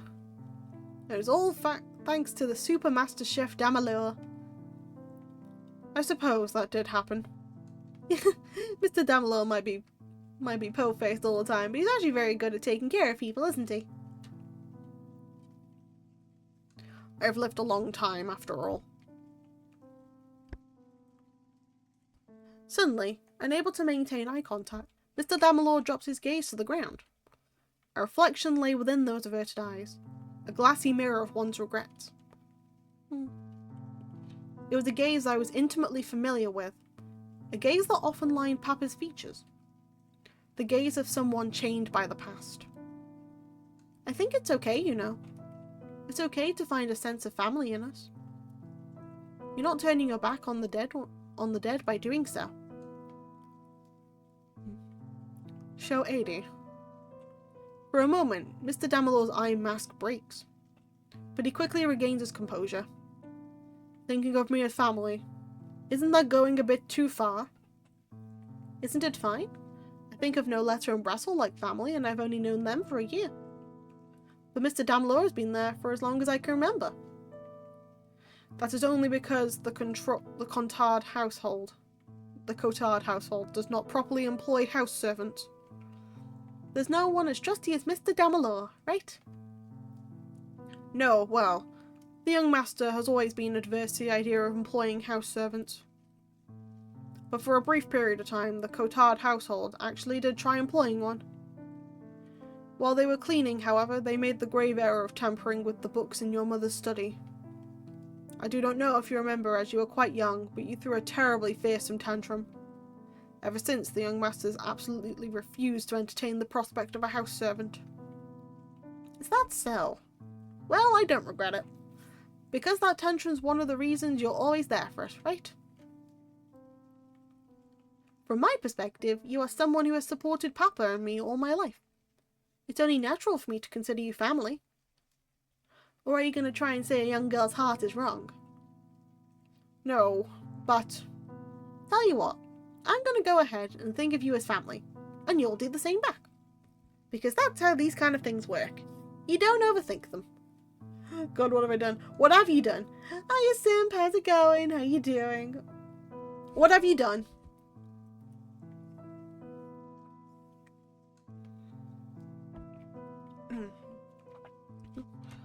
Okay. You can be quite unreasonable at times, Show 80. But your words do not ring hollow. I shall take them to heart. So it's okay if we call you Grandpapa from now on, right? Ugh. While we're at it, you should try smiling more. I spent the past 4 hours on Reddit. 4 hours on Reddit? What did you find on there? Jesus Christ. You asked too much of me. It's nothing to be embarrassed of. Nope. Who knew scrapily filling the room with rain sounds would be so hard? I know, right? Who knew that filling the room with rain sounds could be so hard, yeah.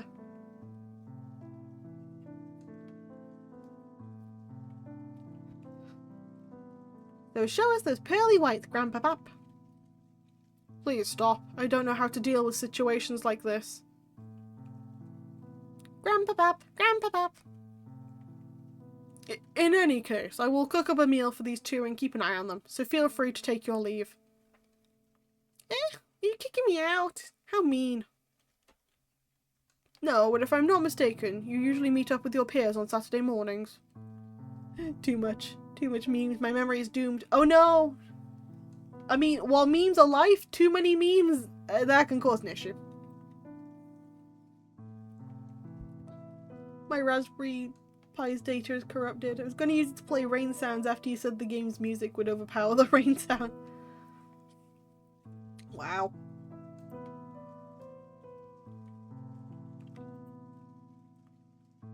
What game is this? Okay, so this is a linear visual novel called Fallstreak. So, no choices, but it's a full-on...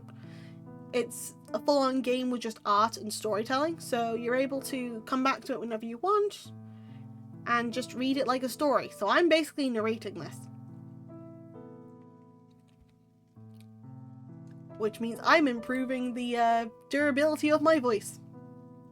Do you also plan to play the new psychological horror game, Sinagari Cheskal?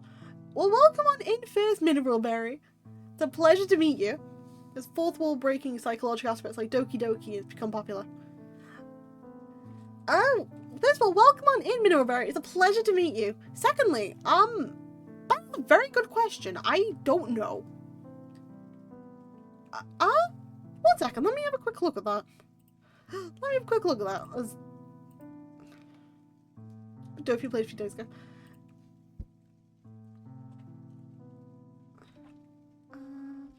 Hold on. There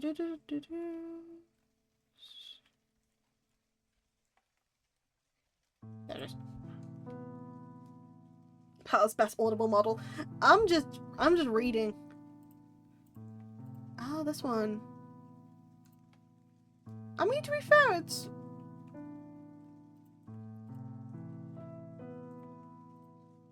I'll definitely keep that in mind. Thank you for letting me know, Mineral.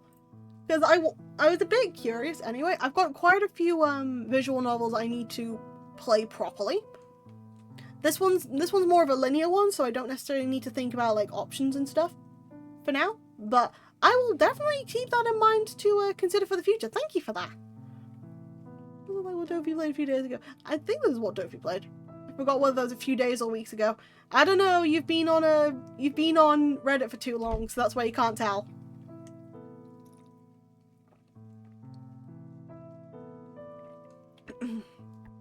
Sorry, just getting a drink. The Padiacula channel is like an Audible with a cute Welsh. And I can't deny anything for a bit, but I am just Audible. Audible.com, except for this is on twitch.tv. If you give me a book, I will read it. Simple as. Give me a story, I'll read that. Suffer. Thank you. I will suffer with manual breathing. Audible.welsh. No, that's an entirely different thing.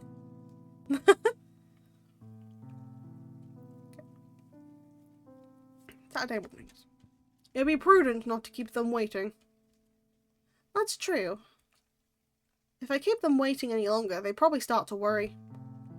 I'll leave these two in your capable hands then. Leaning down, I kiss Noletta lightly on the head. Sweet dreams, Noletta. Her skin had warmed up considerably since I first found her. Look forward to a big tasty pasta banquet when you wake up. Parting with her, I don my rain gear and prepare to head back out into the rain. Make sure to take good care of them, Grandpapap. I'm not responding to that. He just did though. Winking mischievously, I set off into the falling rain.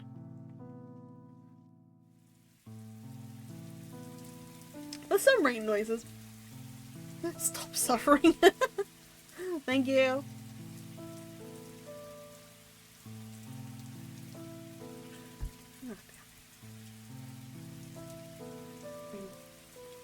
How do voice actors do this? I know they probably take like more breaks and stuff, but how do they do this?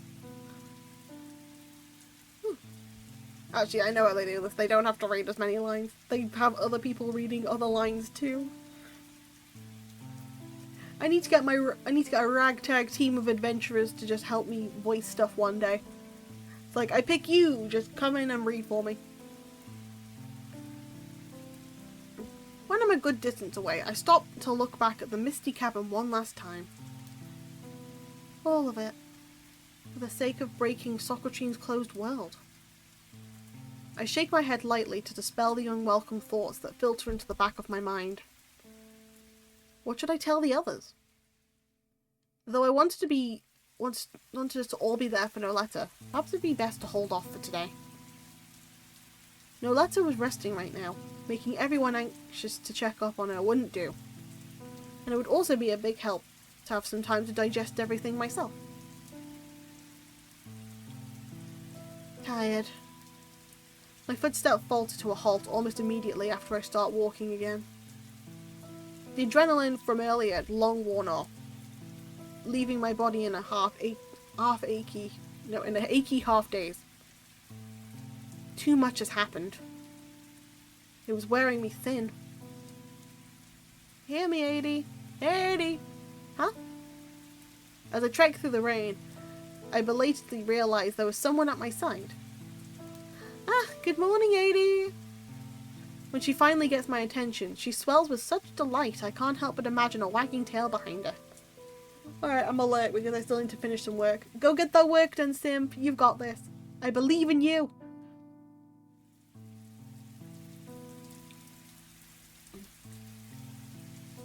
I have to go create scripts again. Go get those scripts done. Oh, it's Lorona. The familiarity of Lorona's greeting brings me such ease that my legs almost buckle beneath me. Eh? Burying my head in her chest, I wrap my arms around her. Do you want a hug? I don't want to get you all wet though. It's okay. Kind-hearted as always, Lorona lowers down to return my embrace. What's the matter? Did something happen? Yeah? When she's least expecting it, I blow a puff of air into Lorona's ear. You're so sensitive, Lorona. Anyone would react like that if you just blew into their ear all of a sudden. Such a bully, 80. Oh, that was a close call. Anyways, let's be off. We're already running pretty late. Well, wait up! Is Noletta not with you today? She's sleeping right now. Huh? Spent all morning trying to drag that sleepyhead out of bed. It's a shame. I had a great prank planned for her today too. Oh, you shouldn't tease Noletta too much. She's so innocent, she'll believe anything, you know? Though I know it's an offhanded comment, I shudder at her words. The reason behind Noletta's naivete was heart-wrenching to think about. Well, if you insist. Standing on my tippy toes, I whisper into Lorona's ear. I can always reserve my teasing for just you. Just for you. Yeah! Why are you being so mean to me today, 80? You should be grateful. People are like onions. They need to be shaken up occasionally or else they go transparent. No, I think the phrase is people have layers like onions. The nice thing about onions is they become sweet when you cook them. Don't cook people! Anyway, bullying Lorona is fine because she likes it. In fact, I think I'll start charging you for my company. You're charging me a friendship tax? I'm also not a masochist. Seeing Lorona's panicked face really calms me down. Her presence has a soothing aura to it that makes you feel like you're doing your best. Thanks, Lorona. Our silly tete-a-tete has helped me gather the drive to brave the day. Huh? Did you say something? Mush. Mush. Mush, mush! There's no time to waste. What? Why are we running? I don't understand. The revolution waits for no one, Lorona. Ugh, I'm so sore. Suddenly taking off into the rain may have been a bit ill-advised. Are you hurt, 80? You're limping a little. Just a pebble in my boot. Don't want to take it off right now since it's raining, so I'll wait until we get to Miss Faye's house. Oh, okay. Upon making it to the usual place, we spot a pair of rowdy twins splashing around. It seemed they were putting their rain boots to good use to make the most of the occasion. Noticing our approach, Kalia kicks one last geyser of rainwater at Triss before turning to us. You guys are late. You know how long we waited here? And where's Noletta? Triss grudgingly wipes off his dripping raincoat as we're instantly barraged with a series of complaints. Noletta's not joining us today. She's glued pretty tight to her pillow at the moment. At last, Miss Faye says she had a special new story lined up for us today. I hope it's a nice and cheery one this time. Nope, she told us to bring a pack of tissues so you wouldn't soak her nice furniture with your bawling again. Is it too much to ask for a happy ending? Well, off to Miss Faye's place we go then. Yeah, enough dawdling. We've already wasted enough time. Let's go, go, go! Our destination locked in. Kalia skips ahead and urges us to start moving. Gotta go fast, huh? If one were to behold our group from a distance as we went, they'd probably see a bit of a strange sight. While Lorena and I strolled along the path like normal people, the Lyrit twins have other plans in mind. Kicking up streams of water everywhere they go, they hop to and fro like overactive bunnies. Yeah? No, don't splash me! Naturally, we end up getting caught in the crossfire. I wonder. If Noletta were here, she'd probably be stomping up water spouts alongside the twins, dwarfing anything they made. Always imitating people. Always so curious. That she was not here together with us, it felt surreal, and a bit hollow. Laughter, cries, shouts.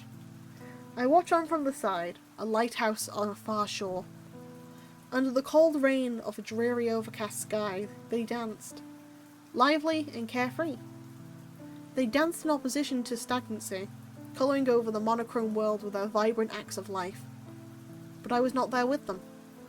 My heart was in a different place. Sitting in a dark room by a certain someone's side, watching as they slept.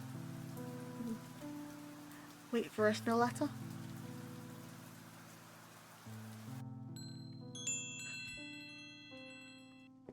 Library! We're in a library now. I like this library.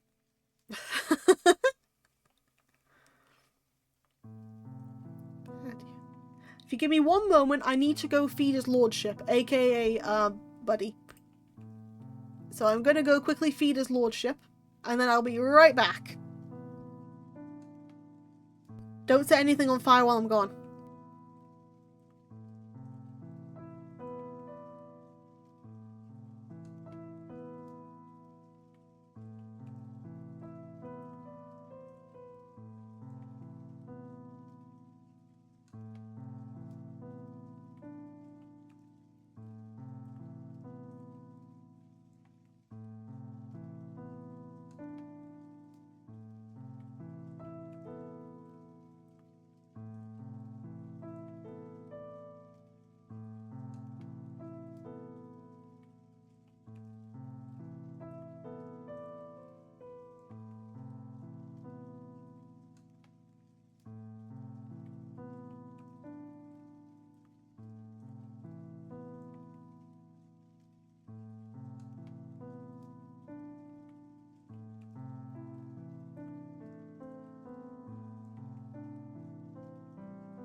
Okay, His Majesty has been fed. Also, hi John, welcome on in. How's it going? How you doing?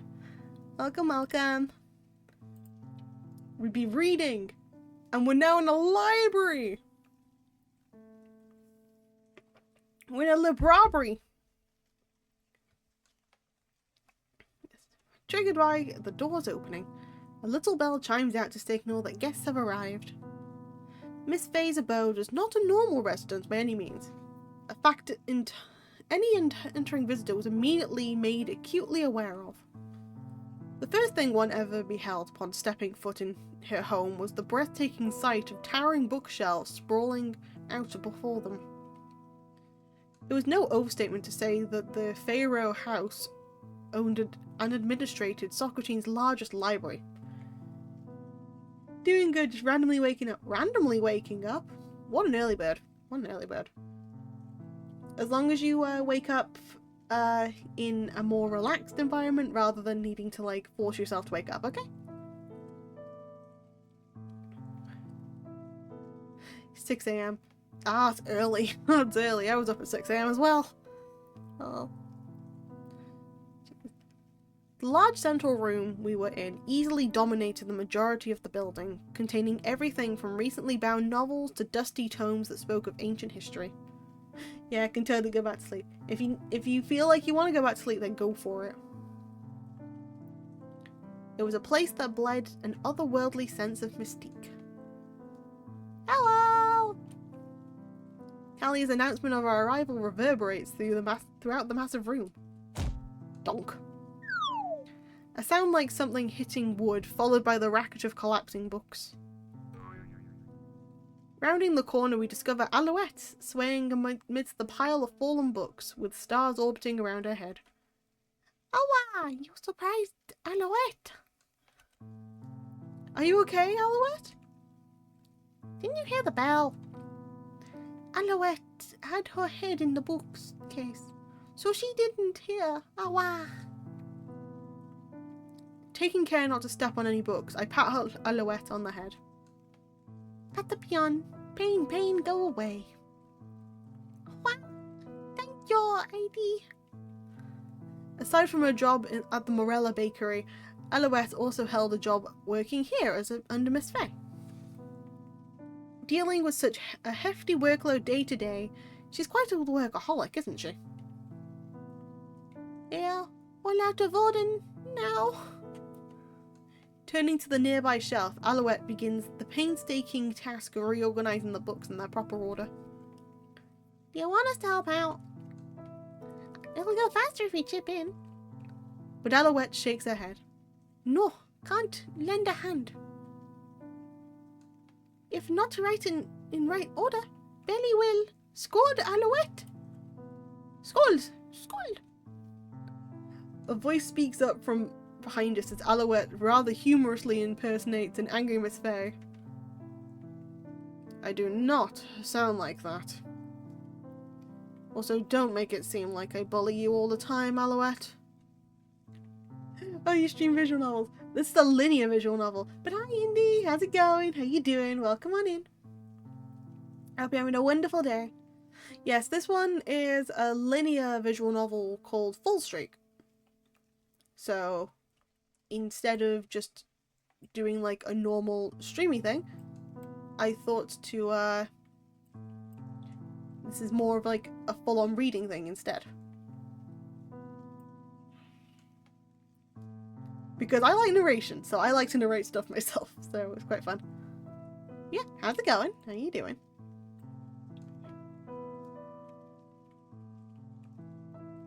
Miss Belisaria Pharaoh, the influential heiress of old aristocracy House of Pharaoh.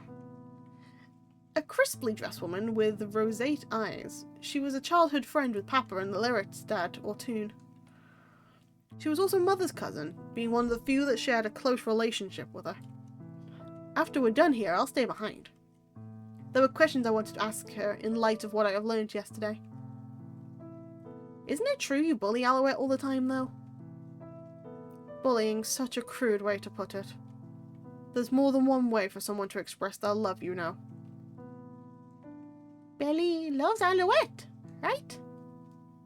Yes, yes I do. Smiling wryly, Miss Fay ruffles Alouette's head. The books. Alouette is fixing the books. You can leave that for later. We have guests to accommodate now. They'll likely find tea and treats agreeable after the voyage to the rain. Oh, asking for a friend, but who made these treats that are coming? I did. What of it? Guess we're playing the lottery today. How rude. They are ordinary pastries, I'll have you know. I think Miss Fay's cooking is tasty. Sometimes. I'm surviving. Hope everyone else is okay, though. Surviving? That doesn't sound so good. What's going on, Indy? I'm not doing too bad over here, but come on, what's wrong? Miss Fay was an enigma when it came to the kitchen. While some of her best meals I've ever had were made by her hand, she also holds the title of serving some of the worst meals I've eaten in my life. Probably because she has a tendency of getting bored and turning the recipe into an experiment, adding insane things to make the food bubble, change colours, or even explode. I guess that's just her mature head of a Socratean chemical researcher development department, or royal alchemist as she seems to prefer despite its datedness. Tea and treats. Alouette will bring tea and treats. After stacking the books up in a neat pile, Alouette disappears deeper into the building. Shall we retreat to our usual haven then? With a wave of her hand, Miss Fay beckons us further in. A cosy alcove on the second floor, lined with cushions and dominated by a comfy carpet. Don't worry, it's a bit too much to chat through. Alright. As long as you do take care of yourself, okay? I do hope whatever's going on, it gets better for you. And if you feel like you just want to chill here and just listen to something, you don't even have to interact if you don't want to. Feel free to just listen for a while. Because it's just nothing but storytelling. It's not even like something that you can press and see different options and stuff. It's just one linear thing. So feel free to take your mind off stuff while you chill here. Really appreciate it. Anytime, honestly. Anytime. It was Miss Fay's favourite spot, reserved for her personal use. Upon arriving, Miss Fay settles into her iconic reading chair at the heart of the carpet before surveying over our group. I just realised, but there's no letter not here. No letter slept in, so she won't be joining us today. Is that so? Miss Fay? It's nothing. Was just thinking that you seem to be limping a bit, Adie. Nothing escapes those piercing rose eyes of hers. It's possible she knows more about Project by now. I should take the opportunity to acquire later. I guess we did go pretty ham in the capture the flag yesterday. So it wasn't a pebble. Are you actually hurt after all? Let me take a look. That really tickles, Lorona. Very riposte. What? Don't tickle me! Are we tickling Lorona now? Me too! No! Miss Fay gives a little sigh at the scene playing out before her. Anyways, before we settle for story time, why don't you children give me a rundown of your week? Kalia quickly takes point, chattering on about our construction project, games day, and other hijinks as Triss acts out key events in tune to her narrative. Occasionally I interject, usually to contribute a different perspective from Kalia's mildly, heavily, biased account. But for the most part, I watch on from the sides as the Lyric tag team covers our bases. Eventually, Alouette appears with a teapot and tray of sweets. While the others dig into the provided treats eagerly, I can't seem to work up much of an appetite. Curling up on the carpet, I snuggle up against Alouette's lap. She had taken a seat alongside us at Miss Fay's insistence that she takes a break. For that I was grateful, as Alouette's caresses were a welcome reprieve from the day's melancholy. I can't say I anticipated it, but Mother Nature's been kind enough to set the mood for today's tale. Once we conclude our weekly report, Miss Fay begins leafing through a weathered-looking book, causing the lyrics to shift giddily into anticipation. Much like how Alouette was unmatched in the art of head pats, Miss Fay had no equal when it came to narration. There was something about her annotations that evoked an immense universe within you. Like a shepherd herding dreams, she never failed to capture and captivate our imaginations. The story I've selected is a bit darker than what you're used to. I have some reservations on whether you're ready for it. If you'd like, I can always choose a sprightlier piece. Is that supposed to be a challenge? You'd better underestimate what we can handle, Miss Fay. Asking us if we want to bail after dangling bait in front of our eyes is poor taste, Miss Fay. It can't possibly be as sad as last week's story, right? The curiosity of youth is such a lovely thing. Very well. I'll be expecting a good discussion afterwards then. Our attention fully at her command, Miss Fay clears her throat before beginning. Today, I'll be recounting to you a story that speaks of the origin of rain.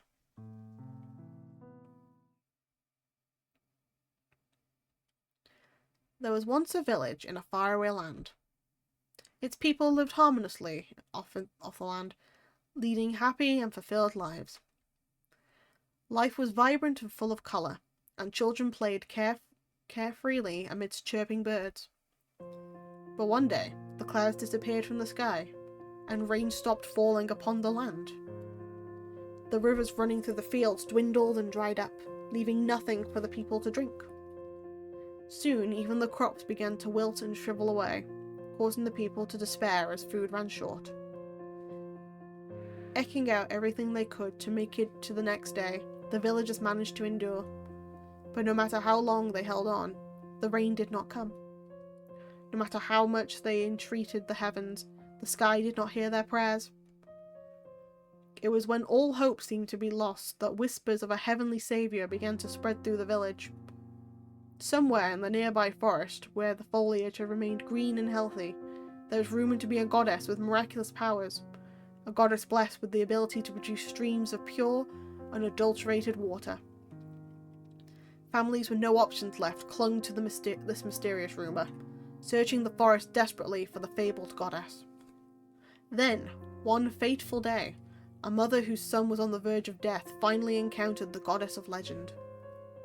However, she was no divine goddess with a heavenly aura, but a little chipmunk of a girl, whose head barely peeked above the shrubbery. "Please, save my child," the mother begged to the girl with all of her heart. "He won't respond to me. He hasn't had anything to drink for days." But no matter how much she pled, the girl could not fathom the mother's words. Having lived in the forest all her life, she did not know of language. However, when the girl saw the boy's wasted body, she was overcome with great sorrow. He was suffering and in great pain, and so, wishing that the boy wouldn't die, the girl leaned over him and began to cry. Big, beautiful tears began to drip from the girl's eyes in unbelievable amounts, trickling through the boy's parched lips. Letting him drink tears as clear and pure as the rain that once fell upon the land, the girl pulled the boy back up from the boundary of life and death. The smile of a young girl whose face was still wet with tears, that was the sight the boy opened his eyes to upon being saved from certain death. Meanwhile, having witnessed a miracle, the mother cried out in gratitude and implored the girl to come back to the village so she might help others in need. Unable to comprehend anything, though, the girl could only let herself be taken away from her tranquil garden. Her first exposure to the outside world deeply affected her. The village she was brought to behold had become but a wasteland of death and decay. Immense sorrow filled the girl's heart at the sight of so many people suffering. Spreading word of her miraculous life-giving tears, the mother took the girl into her home as if she were one of her own. Countless came to her doorstep in search of salvation from their unending hell. The girl wept for every one of them, forsaking none in her boundless compassion. By drinking up the pristine tears she shed, the people managed to recover from the brink of collapse. For several weeks, the villagers managed to starve off their deprivation, but though the tears she wept were enough to quench their thirst, their neglected hunger continued to grow by the hour. People whose lives she had poured her heart out began to perish from starvation before long. In their desperation to survive, the villagers were forced to break an unspeakable taboo. That taboo was cannibalism. Those that were unable to defend themselves were the first to go. The young, the elderly, the infirm. The girl watched as a baby was ripped from its mother's arms and devoured by villagers that had lost their minds to hunger. Neighbours that had stuck with each other through thick and thin began to turn on one another, painting the landscape sickening shades of scarlet. Those scarlet visions tormented the girl, bringing her such anguish that blood flowed from her eyes as she wept before the village's withered fields. It was then that, from the crimson tears that had touched the cracked soil, flora began to spring up from wondrously from earth. Wondrously, even. Oops. Upon witnessing this miracle, the villagers tried to use the girl's power to nourish their field. But though the girl wept torrents throughout the day and night at the villagers' plight, it was never the tears of blood that they needed. It was in that hopeless situation that the villagers came to a terrible conclusion. If the girl would not cry tears of blood, they would have to take it from her. The only way to garner the blood they needed was by cutting into her body and draining it. A stone shrine atop the hill overlooking the village. The people locked the girl up there, driving her to a state of perpetual near-death as they extracted her blood over and over again. It was the only way we can survive, was how they rationalized it. Whenever it seemed like the girl was becoming numb and crying less as a result, the villagers had no choice but to devise crueler ways to hurt her. It was a wretched state of existence in which they could only subsist if the girl's blood and tears flowed freely. But even then, the girl never forsook the villagers. With a smile that grew weaker by the day, she continued to cry, thinking only of their sake. However, her smile did not ease the villagers' hearts. They feared it, were afraid of it. Afraid of what that smile meant, of what they had become. And so they began to chant it, a curse, or perhaps a prayer that would absolve of their sins. A witch. Where? I gotta go. I gotta hide. She's a witch. She's the reason rain stopped falling upon the land. An incorruptible smile that not even layers of blood and tears could blemish. It was the smile of a witch.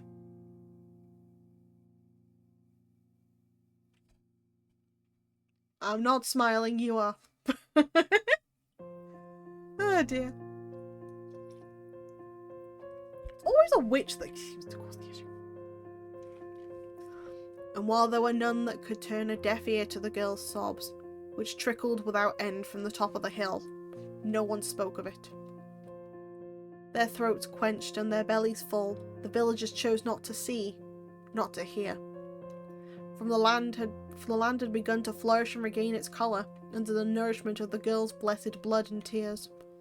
At last, the people had regained a semblance of the peaceful days they once knew. But there were those who could not accept it.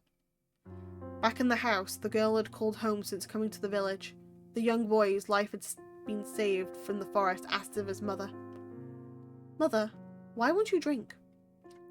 No matter how many times the boy brought a cup of water to her mouth, the mother would not part her lips. The family had been haunted by this girl's tormented cries for many sleepless nights now. I'm sorry. I'm sorry. I'm sorry." As she lay in bed, she would repeat those words without end. "I should have never brought you to this village." The mother had come to view the girl as her own child during the time they lived together. Unable to bear the thought of drinking her daughter's tears, she was tortured day in and out. The mother had gone without drinking for days. Now on the verge of dying from thirst, the mother spoke to her son for the final time. "Please grant your mother's one last selfish wish. That girl." "Do you mean Sis?" "Yes, your sweet, beloved sister." The mother grasped her son tightly as she spoke her final words. "Please be by her side." The boy waited until nightfall to carry out his mother's dying wish. Under a moonless, starless sky, he climbed to the hill where the girl was being held. Breaking into the temple from which countless streams cascaded and flowed, the boy was met with a heart-wrenching sight. The girl's small figure that had once been filled with the vigour of youth. But now, she was barely recognisable. From hollow eyes that endured the darkest of human despair, fountains of water were streaming unendingly, serving as the origin of the rivers running outside. Sis! Sis! The boy struggled to release the girl from her restraints, but it was no use. Hands the boy had held steady as he taught her how to write. They were now twisted from ruthless disfigurement. Wrists the boy made little bracelets for, from the flora of the girl called forth. They were now melded with the blood-stained iron shackling her. The girl stared vacantly at the boy as she continued his futile attempt to free her, unable to understand. She didn't want him to be sad. But he was not hurt or hungry in any way. He'd even grown healthier since the last time they met. So why? Why was he making such a pained face? Knowing that the villagers would be back soon, the boy fell to his knees and began to cry. He didn't want her to be trapped here any longer. He didn't want her to be hurt any longer. But there wasn't anything he could do. That was when he felt a light touch on his chin. Clanking her chains as she reached out with what remained of her hands, the girl lifted the boy's head and began to weakly wipe away his tears. When his vision cleared, the boy saw that the girl had a beautiful smile on her face. A smile just like the time she first saved him. Even when chains had stolen away her freedom, deprivation had wasted her figure, and abuse had dulled the light in her eyes, her smile had not been lost. More than anything, the boy wanted to protect that smile. And so, with trembling movements, the boy reached out and slowly wrapped his fingers around the girl's neck. Unable to stop himself from crying at the thought of what he was doing, the boy tightened his grip. But the girl's smile never left her. Even as the strength slowly left her body, she did not stop. Wiping away his tears, her hand continued to move. It was only when that her hand fell back limply to her side that the boy knew it was over. Water was no longer flowing from the girl's eyes, which were loosely shut in a state of peace. Even now, it looked like she was smiling serenely as she slept. Easing her to the ground, the boy watched on as the artificial rivers lost their origin and began to run dry. Though he knew the villagers would return at any moment, the boy couldn't bring himself to leave the girl's side. Before countless people... Well, you came in at a very emotional time. Welcome on in, Raiden. Very polite goblin raid. Hello, hello! Welcome on in! Well, hi, Sam!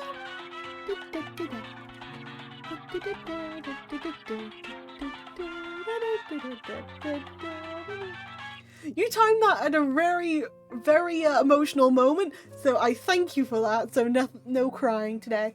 But welcome on in, readers! How was the stream? Thank you so much for the raid, the Goblin King Rex.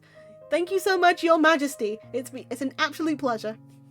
Apologies for my timing. Don't you apologize. You had perfect timing, Your Highness. What were you streaming today? How was it? And to anybody who doesn't know me, no, absolute pleasure to meet you.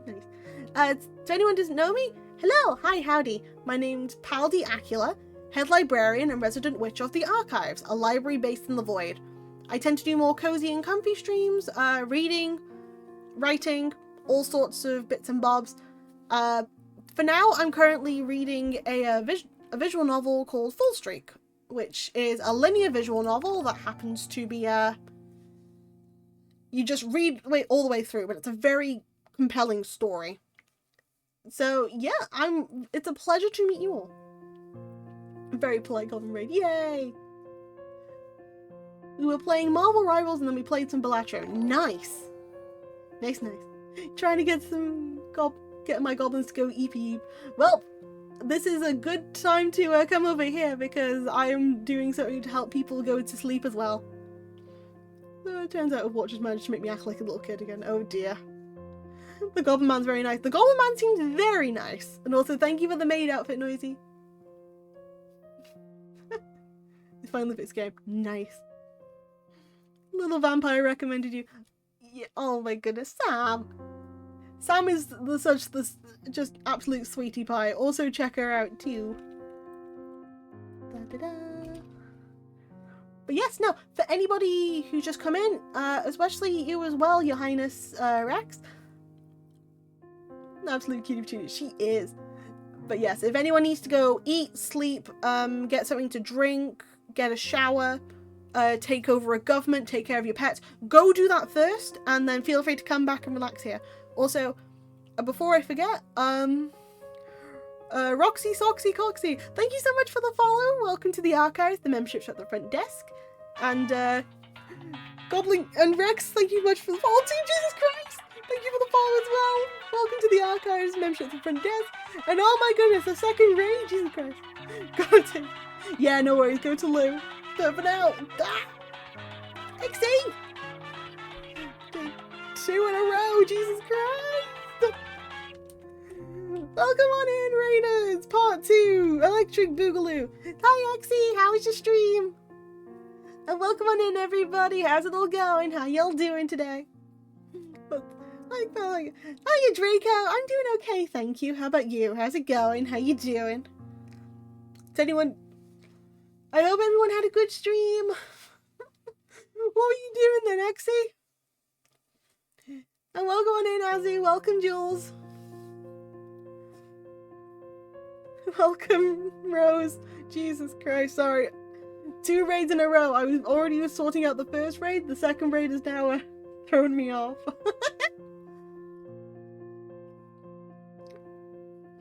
Jeez. And how are you doing as well, Sam? How's it going? How you doing? Doing okay apart from freaking my hand up, continuing art. Oh boy. Please make sure that you take care of your hand, okay? You kind of need that if you want to get art done. I mean, you kind of need that. Sometimes you don't. You could use your elbows. It'll be a fun one. But yes, this is currently the sleepy stream where if anyone needs to go to bed, we are having long ass bedtime story. But yes, just as Sam said, take care of yourself. Anyone from XC stream, if you need to go, because I think I already know everybody there, if you need to go eat, sleep, get something to drink, talk to people, take care of your pets, take over a government, wash your hands, go do that first, and then feel free to come back and we'll relax over here, okay? Played Doomed Yuri, where we have to decipher what our girlfriend says because we are suffering from amnesia, and I'm pretty sure she's doing some weird stuff. Ooh, nice. I've been looking at that. I did want to try that. Could use katana to art if I was that skill. That'd be quite cool. Nice to you, stream. You take care, Azu.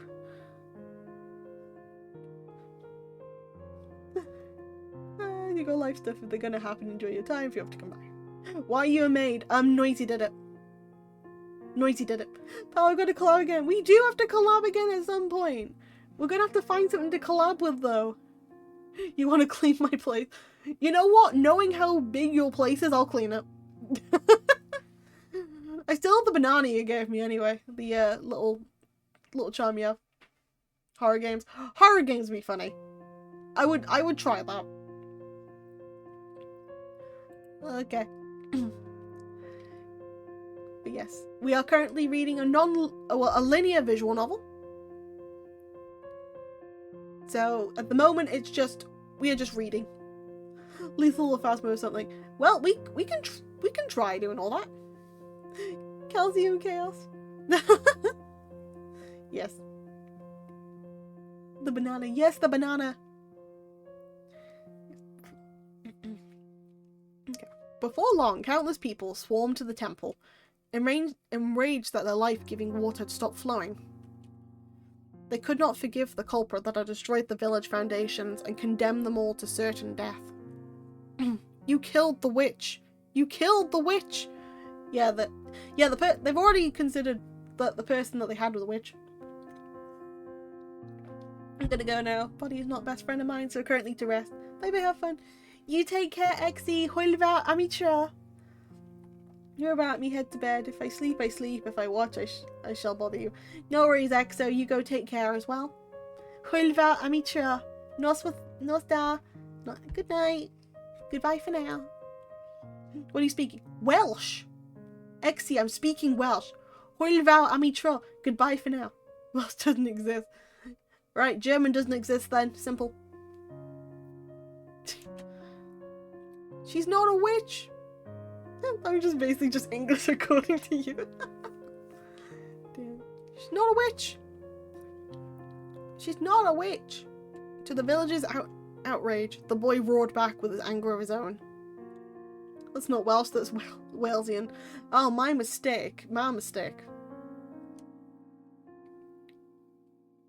Wellian. Oh god. It's even worse. That's even worse. Jesus Christ. Also, wait.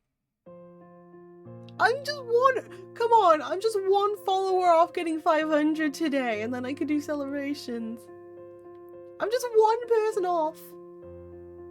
I can make the book 500. Damn it. One off. I know! It's been teetering for the past, like, couple of weeks. Oh my goodness. You joined in at such a good time, Metal Mantis. 8623, thank you so much for the follow. Welcome to the archives. The membership's at the front desk. We made it to 500.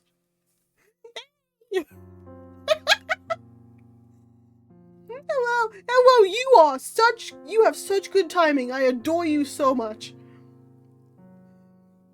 I made it to my actual streaming goal. Legit, I aimed for 500 followers as like my actual streaming goal, and I made it. Okay, I don't have to stream anymore, right? It's perfect timing. That was perfect timing. Jesus Christ. Yay! Celebration times! I now have to start editing stuff. Now you gotta get 1k. Now I only aim for 500. I don't have to stream anymore. No. You're streaming more now. Dang it. People want more of you. I was just winging it. My streaming goal is 1 million. According to my calculations, that's reaching 800 years. Hey, you've got it. Don't worry, you'll live to 800. You're a vampire, right? Yeah, thank you everybody for getting to 500, even though I just shamelessly asked right then. Thank you. Diolch. We can arrange to make it 20. Oh dear. Okay, so I'm gonna have to start getting some celebration stuff sorted next week then. Because I said when I made 500, well, I never said if I got 500, but I did have a surprise in mind for 500. Body pillows. No, not yet. One thing is, there's a presentation that I made that I'm going to be reformatting to show people, which was basically a PowerPoint that I made for why my teacher should pass me. Pal body pillow merch for Exy. No, I just gotta get my button gear to get stuff done now. One is a PowerPoint as to why my teacher should pass me, which was funny enough that I want to show the chat, so I'm gonna present that. Another thing is I have a secret 1.5 model to show off. I saw that you did. It's PowerPoint or PowerPoint, both. I'm sorry, I didn't hear right. Both. I said both. But yes, I also have a secret model to show off. So I have a 1.5 model to show off to you guys if we reach that goal. Now we did. I can start showing it off from next week. I'll make a PowerPoint for you too. You don't have to. I just need to reformat one. Given I have the time. You do what you want, honestly. Yes, no, sincerely, thank you so much. I now have to set a new goal and find out what I should do for the next one, but we have a full book, boys! We have a full book! Yay! I'm going to... Well, as long as you make sure that it's safe, okay? Thank you for the care package, Felix. Oh boy, I do need to stretch. I felt. Thank you, Draco. I did the thing. Well, my streaming journey's over. I'm kidding. I'm gonna have to get my butt in gear for other things now too. I've got to collect images over the next couple of streams. Oh boy. You'll see why, of course. If you need like any screenshots, people probably have like quite a few, so I'm sure you'll be fine. Well, I can now read my story knowing that I am an accomplished streamer. I am an accomplished streamer. I have managed to get 500 people to look at me and say, hey, they ain't so bad. Steph gonna ask. Yes. That's a fucking thank you. Thank you so much. I don't know. You're an achieved streamer. Yes. Thing is, it might not sound like it's many people to like other people, but 500. There is a lot. There is like, think of it this way. A cinema screen at full capacity can fit 250 people. I can fill 2 cinema screen rooms worth of people with that amount. So I'm proud to say one of them. Congrats. Thank you, Yumi. Thank you, Yumi. 500 is half the size of my secondary school. It's a lot of people. And I want to thank all of you guys for like looking at me and thinking, hey, you're not that bad. I was like, I'm so happy. I promise I'm not gonna like quit and just up and leave just right now. I'm gonna do my best to do as much as I can to make people's day a bit brighter. 2 cinema screens worth of people. Like you. It's weird. Pal's cute. No! Oh no! I can't deny this! No, I'm not bad. You're interesting. I can't deny for like another day because I lost like a bit. Maybe I should draw you as part dragon later on when my hand's good and stop arting. Ooh, that'd be very interesting if you did, Draco. That'd be very interesting if you did. But you only do that if you have time and if you feel up to it. Just make sure that you do rest up and do all the art stuff you need to do, okay?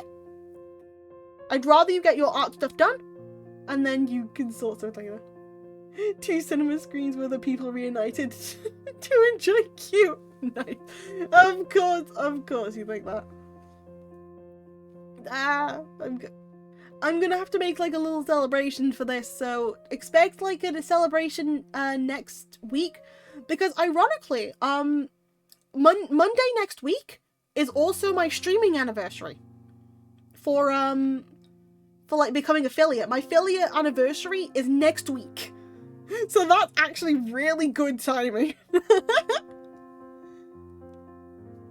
Let's be doing fan art for the PowerPoint. Damn.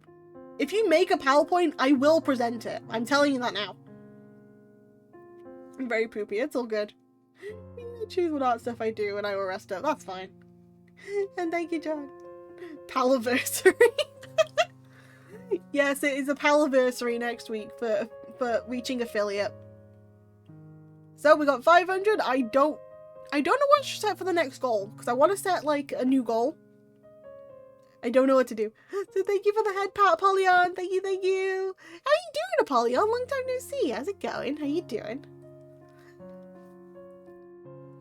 That's a very shiny book. Right, I'm gonna get back to reading. Don't worry.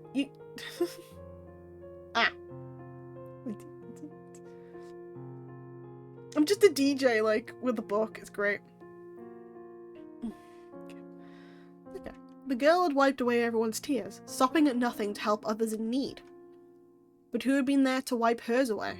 Wipe away her tears? The villagers seized and beat the boy, dragging him outside and tying him to a stone. I love the fact we just had a really wholesome moment, and then this is like, hey, and this boy's gonna get tortured. Oh dear. Lighting a fire beneath his feet, they threw rocks and cursed the boy as he burned. You killed the witch! You killed us all! Even as his flesh blistered and blackened under the flames, the boy continued to cry out, "She's not a witch! She's not a witch!"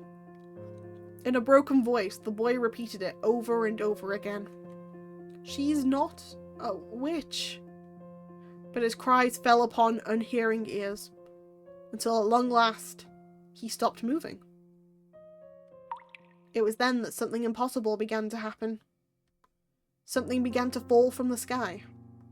Wet and clear, like the sky itself was crying. It was rain. A certain soul had been bearing witness to this tragic scene. It was the girl who had ascended into the sky upon being released from her cage of flesh. She had watched on as the boy screamed in tear-choked agony.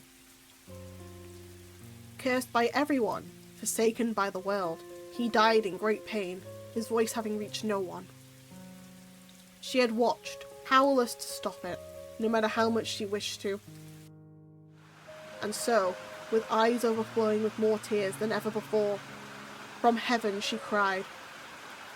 Clouds came and covered the sky, raining torrential swathes of rain that were swept away all in its wake. The girl wept madly, unable to stop even as her tears swallowed and extinguished all life. She grieved alone in the sky for many years before her tears ran dry, flooding this land several times over.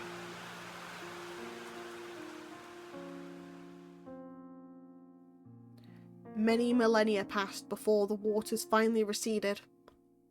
It was only after eons of solitude that the girl spotted life beginning to take root again. Overwhelmed by the moving sight, she began to sob once more, only to drown the fragile seeds of life. In a heartbreaking turn of events, the land became flooded again as she lamented her clumsiness. It was not until many more eons passed that the water receded and life struggled once more to take root. Placing all her hope in that fragile, blooming life, the girl vowed deep in her heart to nurture it with prudence. Resolving to cry just enough that it wouldn't wither, but not so much that it drowned, the girl directed her tears to fall from the sky in delicate equilibrium. Occasionally she would commit an error, disrupting the frail balance and caused a drought or a flood to devastate the blossoming flora. In panic and heartbreak she would weep remorsefully, flooding the land once more. But every time the water cleared away, life always sprang back tenaciously, keeping her belief alive. Repeating that cycle over and over again, without losing faith, the girl finally saw the day that people roamed the earth once more. For those people, she continued to weep to this very day, suffering without end so they can live on. To this moment that girl lives on, eternally bound to the sky. When clouds come and cover the skies, some people feel immense sadness at her tears. Others feel soothed, relieved that they have not been forgotten, and holding her timeless sacrifice dear to their hearts. Some innocent children pout, complaining that they cannot play. With a characteristic shift of her posture that indicated she was getting close to wrapping it up, Miss Fay flips the final page. Even after being wronged so harshly by them, she continued to watch over and love people. In times of scarcity, when people suffer from the absence of her blessing, she witnessed their pain and cries so that they may eat and drink. In times of war, when people raze the land and commit atrocities, she beholds their sins and sobs so that the spilt blood might be washed away. And in times of prosperity, where people smile and laugh amidst flourished fields, she admired their happiness and weeps in mirth so that they might continue to thrive. Also, hi Popna, how's it going? How you doing? Welcome on in. I hope you're having a wonderful day. Gotta go make breakfast. Go get that breakfast, Felix. Go eat.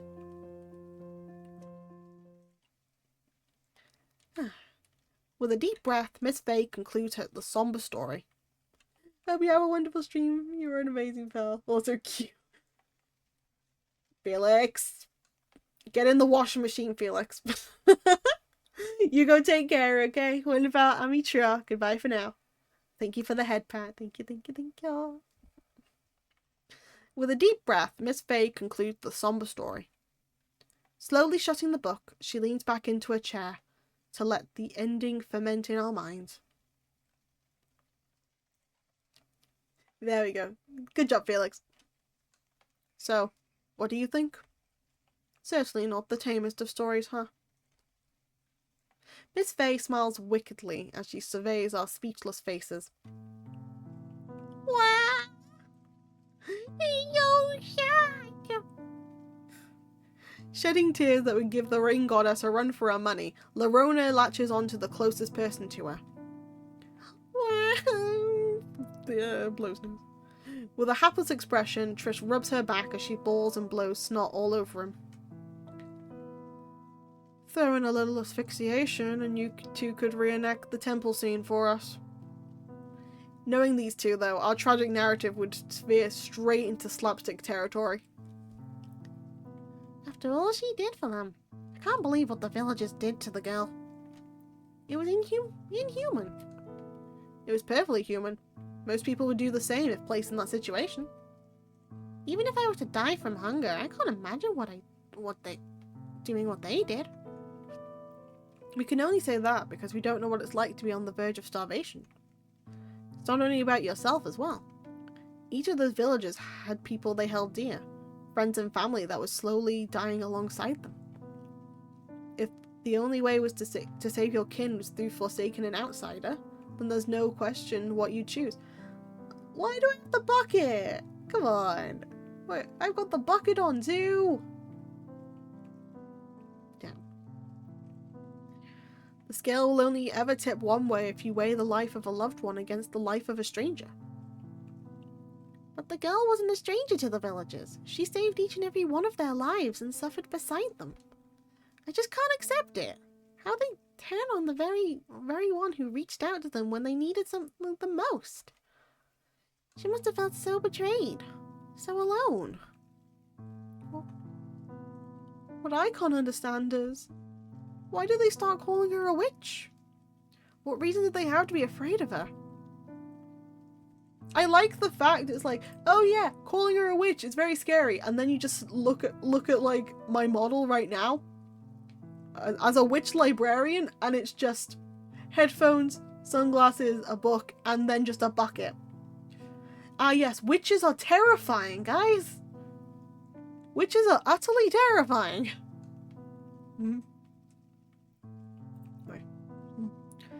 When people brand someone as a witch, it isn't really because they're afraid of the person in question. What they fear is something else. In the end, it's an instrument of dehumanization, to protect and preserve their own humanity. It lets them do anything to the victim, free of blame. Because you're not a monster if you're the one torturing a witch.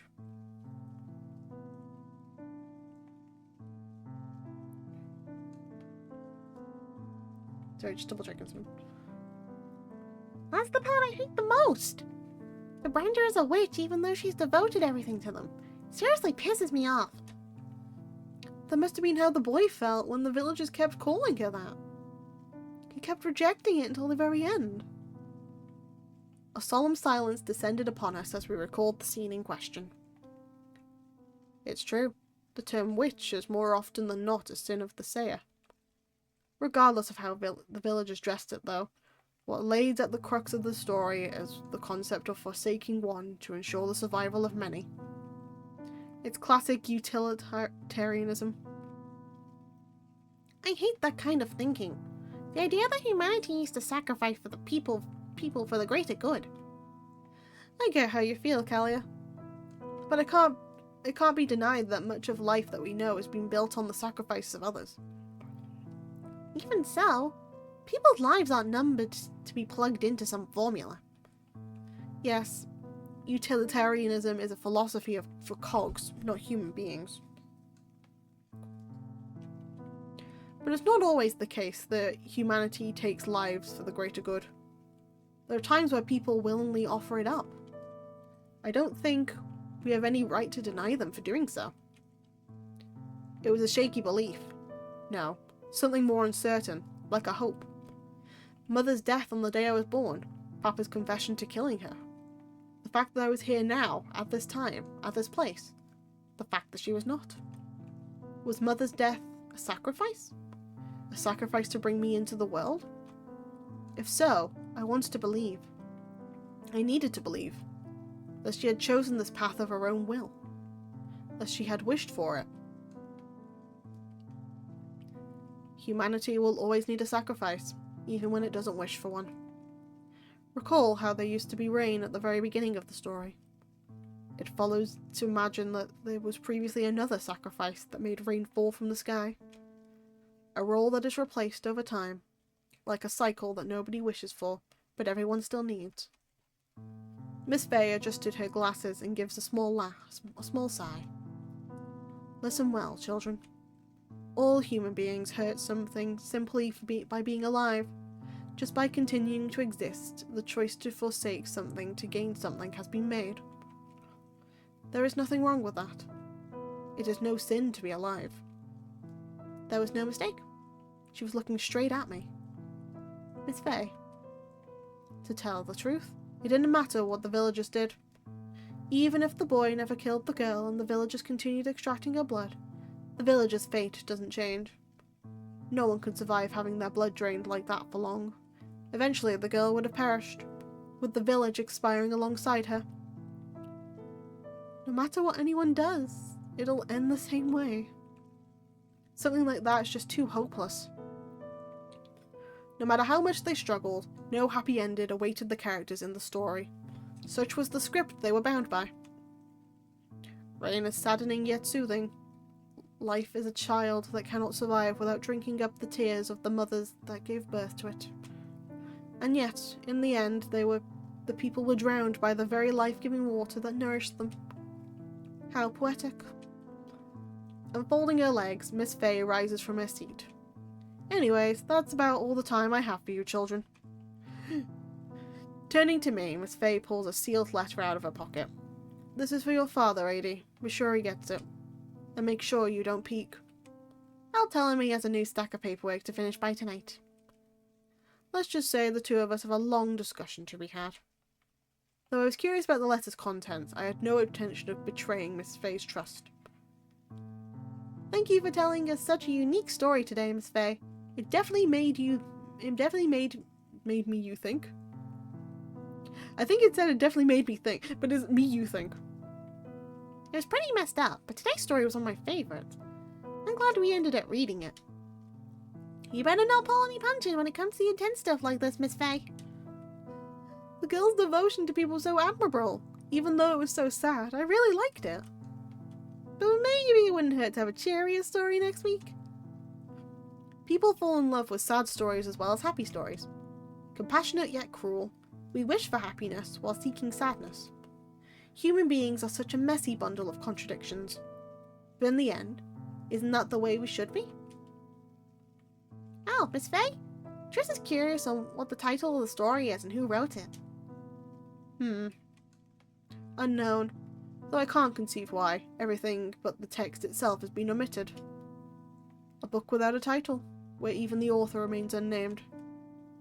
Don't tell me this is some cliché development when you reveal yourself to be the author, Miss Fay. What? I can see it. Miss Fay is definitely the kind of person who would write a pitiless story like this. Such aspersions against my character. How rude. Miss Fay's sulky face is the best. Don't you think you should dial back on how much you tease people, Adie? A wise old woman once said, there is more than one way for someone to express their love, you know. Uh-oh. Looks like she's seriously about to pop a vein. Time for a tactical retreat. Dear heavens, look at the time. We better be off now. Good day, Miss Fay. Take care of yourselves, you little rascals.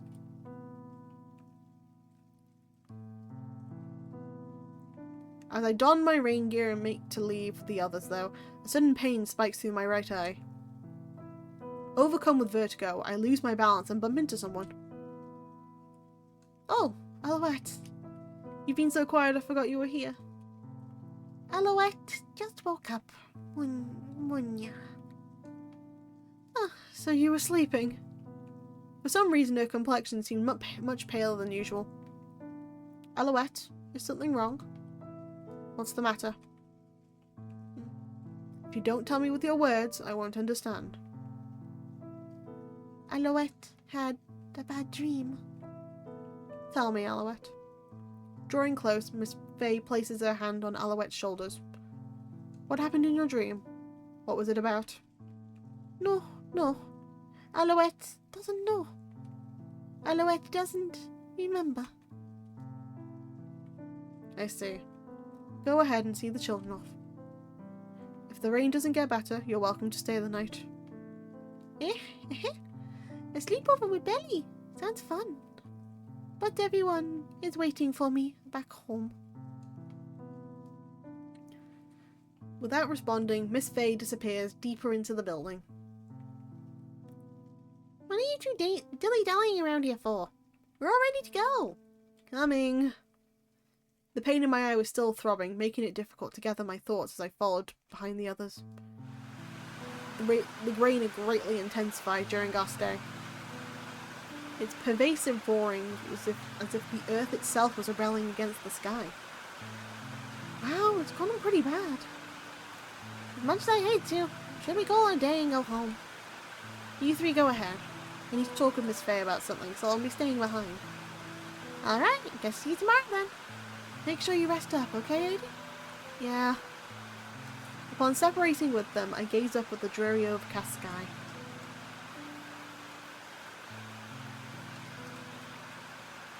It was there, welling up from deep inside me. A vision of a burning sky. What's this feeling? This feeling that everything is coming apart at the seams. Everything's falling apart.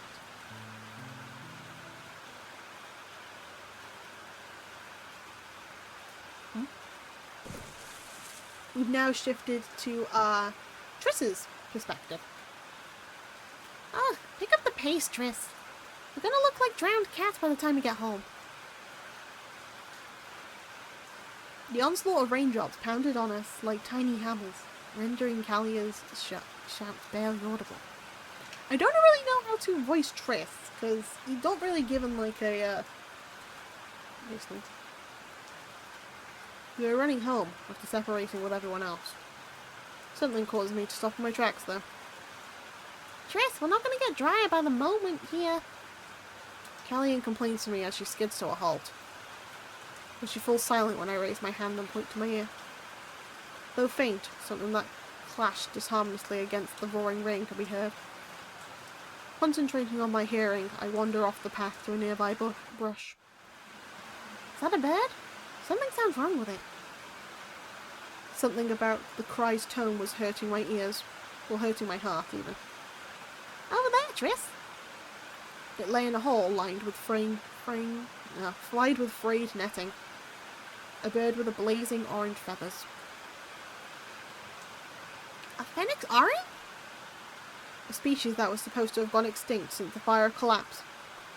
Before us, what was surely amongst the last of its kind was struggling with all it had to stay alive. The bird cries out pitifully, flapping its wings in a desperate attempt to stay afloat amidst the rising water. We need to save it! I spring into action, dipping my hands into the water to try and pull the bird free. But my blind fumbling is to no avail. The bird's panicked flailing and incessant downpour was making it impossible to see. It's drowning! We look on in frozen horror as the bird's head disappears under the surface. Scoop out the water, Triss! Cupping my hands, I shovel the water out in a frenzied attempt to drain the hole. While I'm able to displace enough water for the bird to pop up and breathe, the pouring rain makes it so that I can't relent for an instant. If I stop, the rising water will drown the bird in no time. There was no way for me to free the bird of this state, and I can't keep this up forever. Coming! Unable to stand by any longer, Callia throws herself to her knees and plunges her head into the cold water. She must have come to the same conclusion as me. We can't see what's trapping the bird from above. Our only option is to try looking from below the water's surface. Pulling her head above the surface, Callia spews out water from her mouth as she struggles to catch her breath in the thick rain. It's all tangled up in the netting! But though now we knew what the problem was, we were no closer to a solution. We didn't simply have enough to work with. My hands were full scooping out the water, while Kalia had nothing to reach out with. The only thing she could do was look on powerlessly from the side. Her face twists into an expression I haven't seen in a long time. Bitterness. Frustration. It's always been like this. Even when it's right before me, I'm never able to... I can almost hear her. The thoughts running through her head. No! Unable to accept it, Kalia plunges her head below the surface and bites into the netting, ensnaring the bird. Wildly, madly, she gnashes her teeth in a desperate attempt to cut through. But though she sticks it out stubbornly for as long as she can, before long she runs out of breath. Coughing up the water that floods into her lungs, Kalia takes a deep breath and dives back under. But no matter how many times she tries to chew through the netting, it doesn't give. The only thing she was accomplishing was tiring herself out. No! As we repeated our futile cycle, the bird can only continue to weaken. Its movements were slowing, its cries growing faint. A realization dawned upon me as my fingers began to grow numb from the biting chill. At this rate, I'm going to die. No, no, no! Kalia croaks weakly as she dips back under after another unsuccessful attempt. But she's only able to hold her breath for a few seconds before having to rise up again. My own exhausting act was taking its toll on me as well. I couldn't feel my arms anymore, but even then, we don't stop. We can't stop. The sound of falling rain. It was only the thing that could be heard. The bird's cries were no more. Slumping to the ground, Kalia stares on vacantly as water overflows the hole. But even though the bird had ceased moving long ago, I don't stop. With hands that had long lost all feeling, I continue to paw weakly at the water.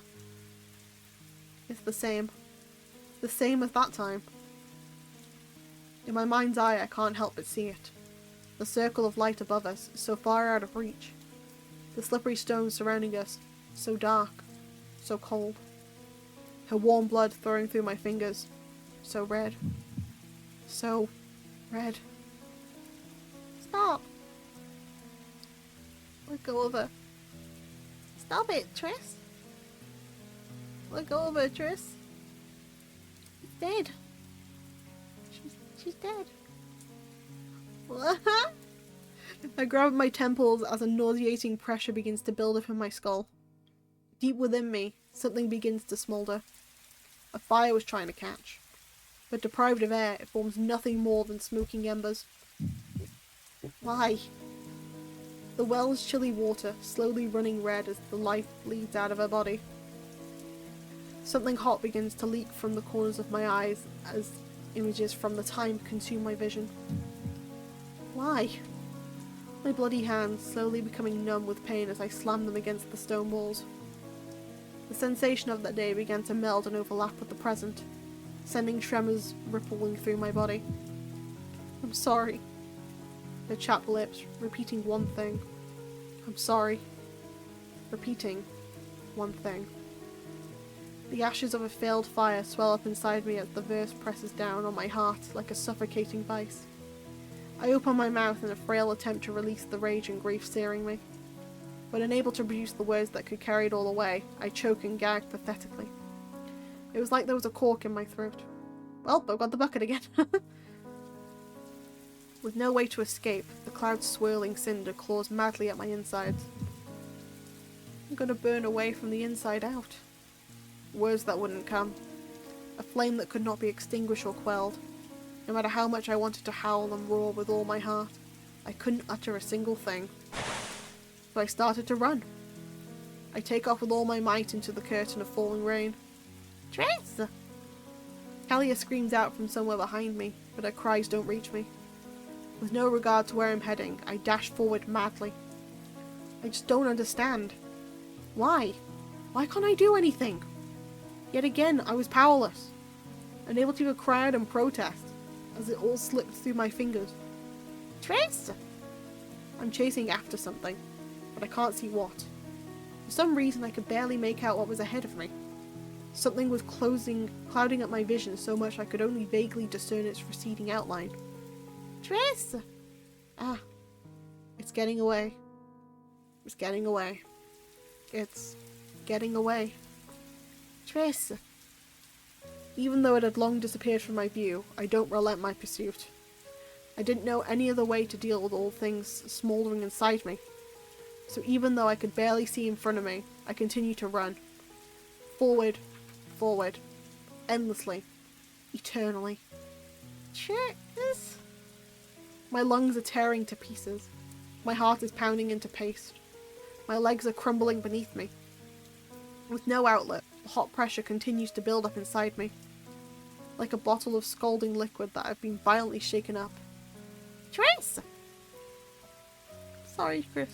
I'm sorry you had such a monster for a mother. I stumble, trip, and collapse to the ground. But it still wasn't enough. The things inside me were still burning. Burning. Burning. This feeling of being stifled and smothered. I couldn't stand it. Unable to find any release, I curl my hands into claws and begin gouging out chunks of the muddy earth below. But unsated by its lack of resistance, I begin to rip at my skin and hair feverishly. I wanted to scream out with all my soul, cursing this world for tearing away what I held dear. But I had no voice to protest the world's cruelty.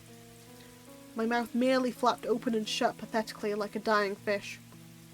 Thump. Someone wraps their body around me, enveloping me in a maddeningly warmth. Triss, please. Kalia pleads as she hugs me ineffectually with her stunted arms.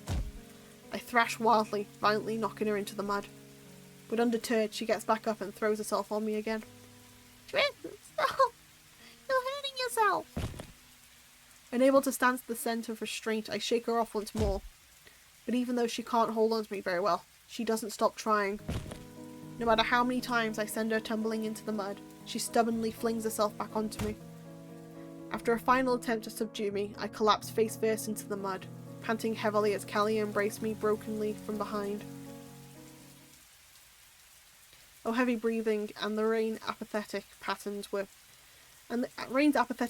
were the only sounds that registered in my dim consciousness. I wanted to close my eyes to the world, to deny everything that made it up.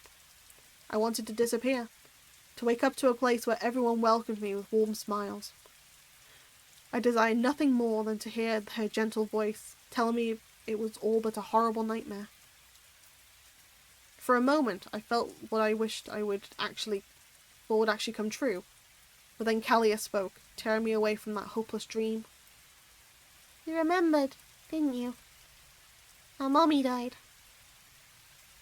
Her words cut into me like a sharp blade, forcing me to stay rooted in reality's cold domain with her. You still carry it with you, even now. It lay on the ground before us, a piece of fabric stained with blood. The blood was an illusion, one I've never been able to escape. Mother's handkerchief. All these years it had long lost its vivid blue tint, leaving nothing but shades of phantom red. It was a reminder of that day. The day Mother and I fell into a well. The day Mother tried to kill me. And the day she died. I shut my eyes tightly, but the tears continued to squeeze out from beneath my eyelids. Overhead, the rain begun to intensify. Crying under the rain was meaningless for one without a voice. Because even if they were to cry for eternity, under the rain, no one will ever notice.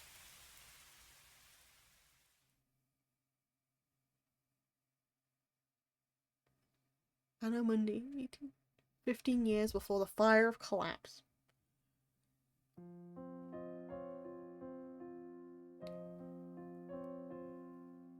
And now, I'm going to be very cruel, and, I'm going to end things here.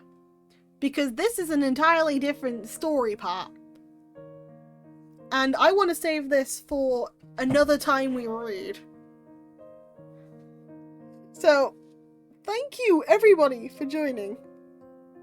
I would have gone on longer, but I know that if I go on longer now, I am just gonna, ruin my voice further. Because it does sting a little bit. and rather than take a break like 5 minutes then come back, I want to do a longer stream eventually. Thank you for the stream. Yeah, thank you guys for joining, and thank you for getting me to 500. I will be advertising this later that milestones have been reached, and that I am totally professional streamer, 10 out of 10. Save the voice. I'll save the voice, don't worry. Don't you worry, I'm saving the voice. Let's see. Who is on? Who is on that I can go into? Ooh, Auntie's gone on. Oh, Auntie's doing a charity stream. Ooh. Right, we're sending you off to Auntie. There's charity involved, guys. There's charity. Now let me quickly go switch over here.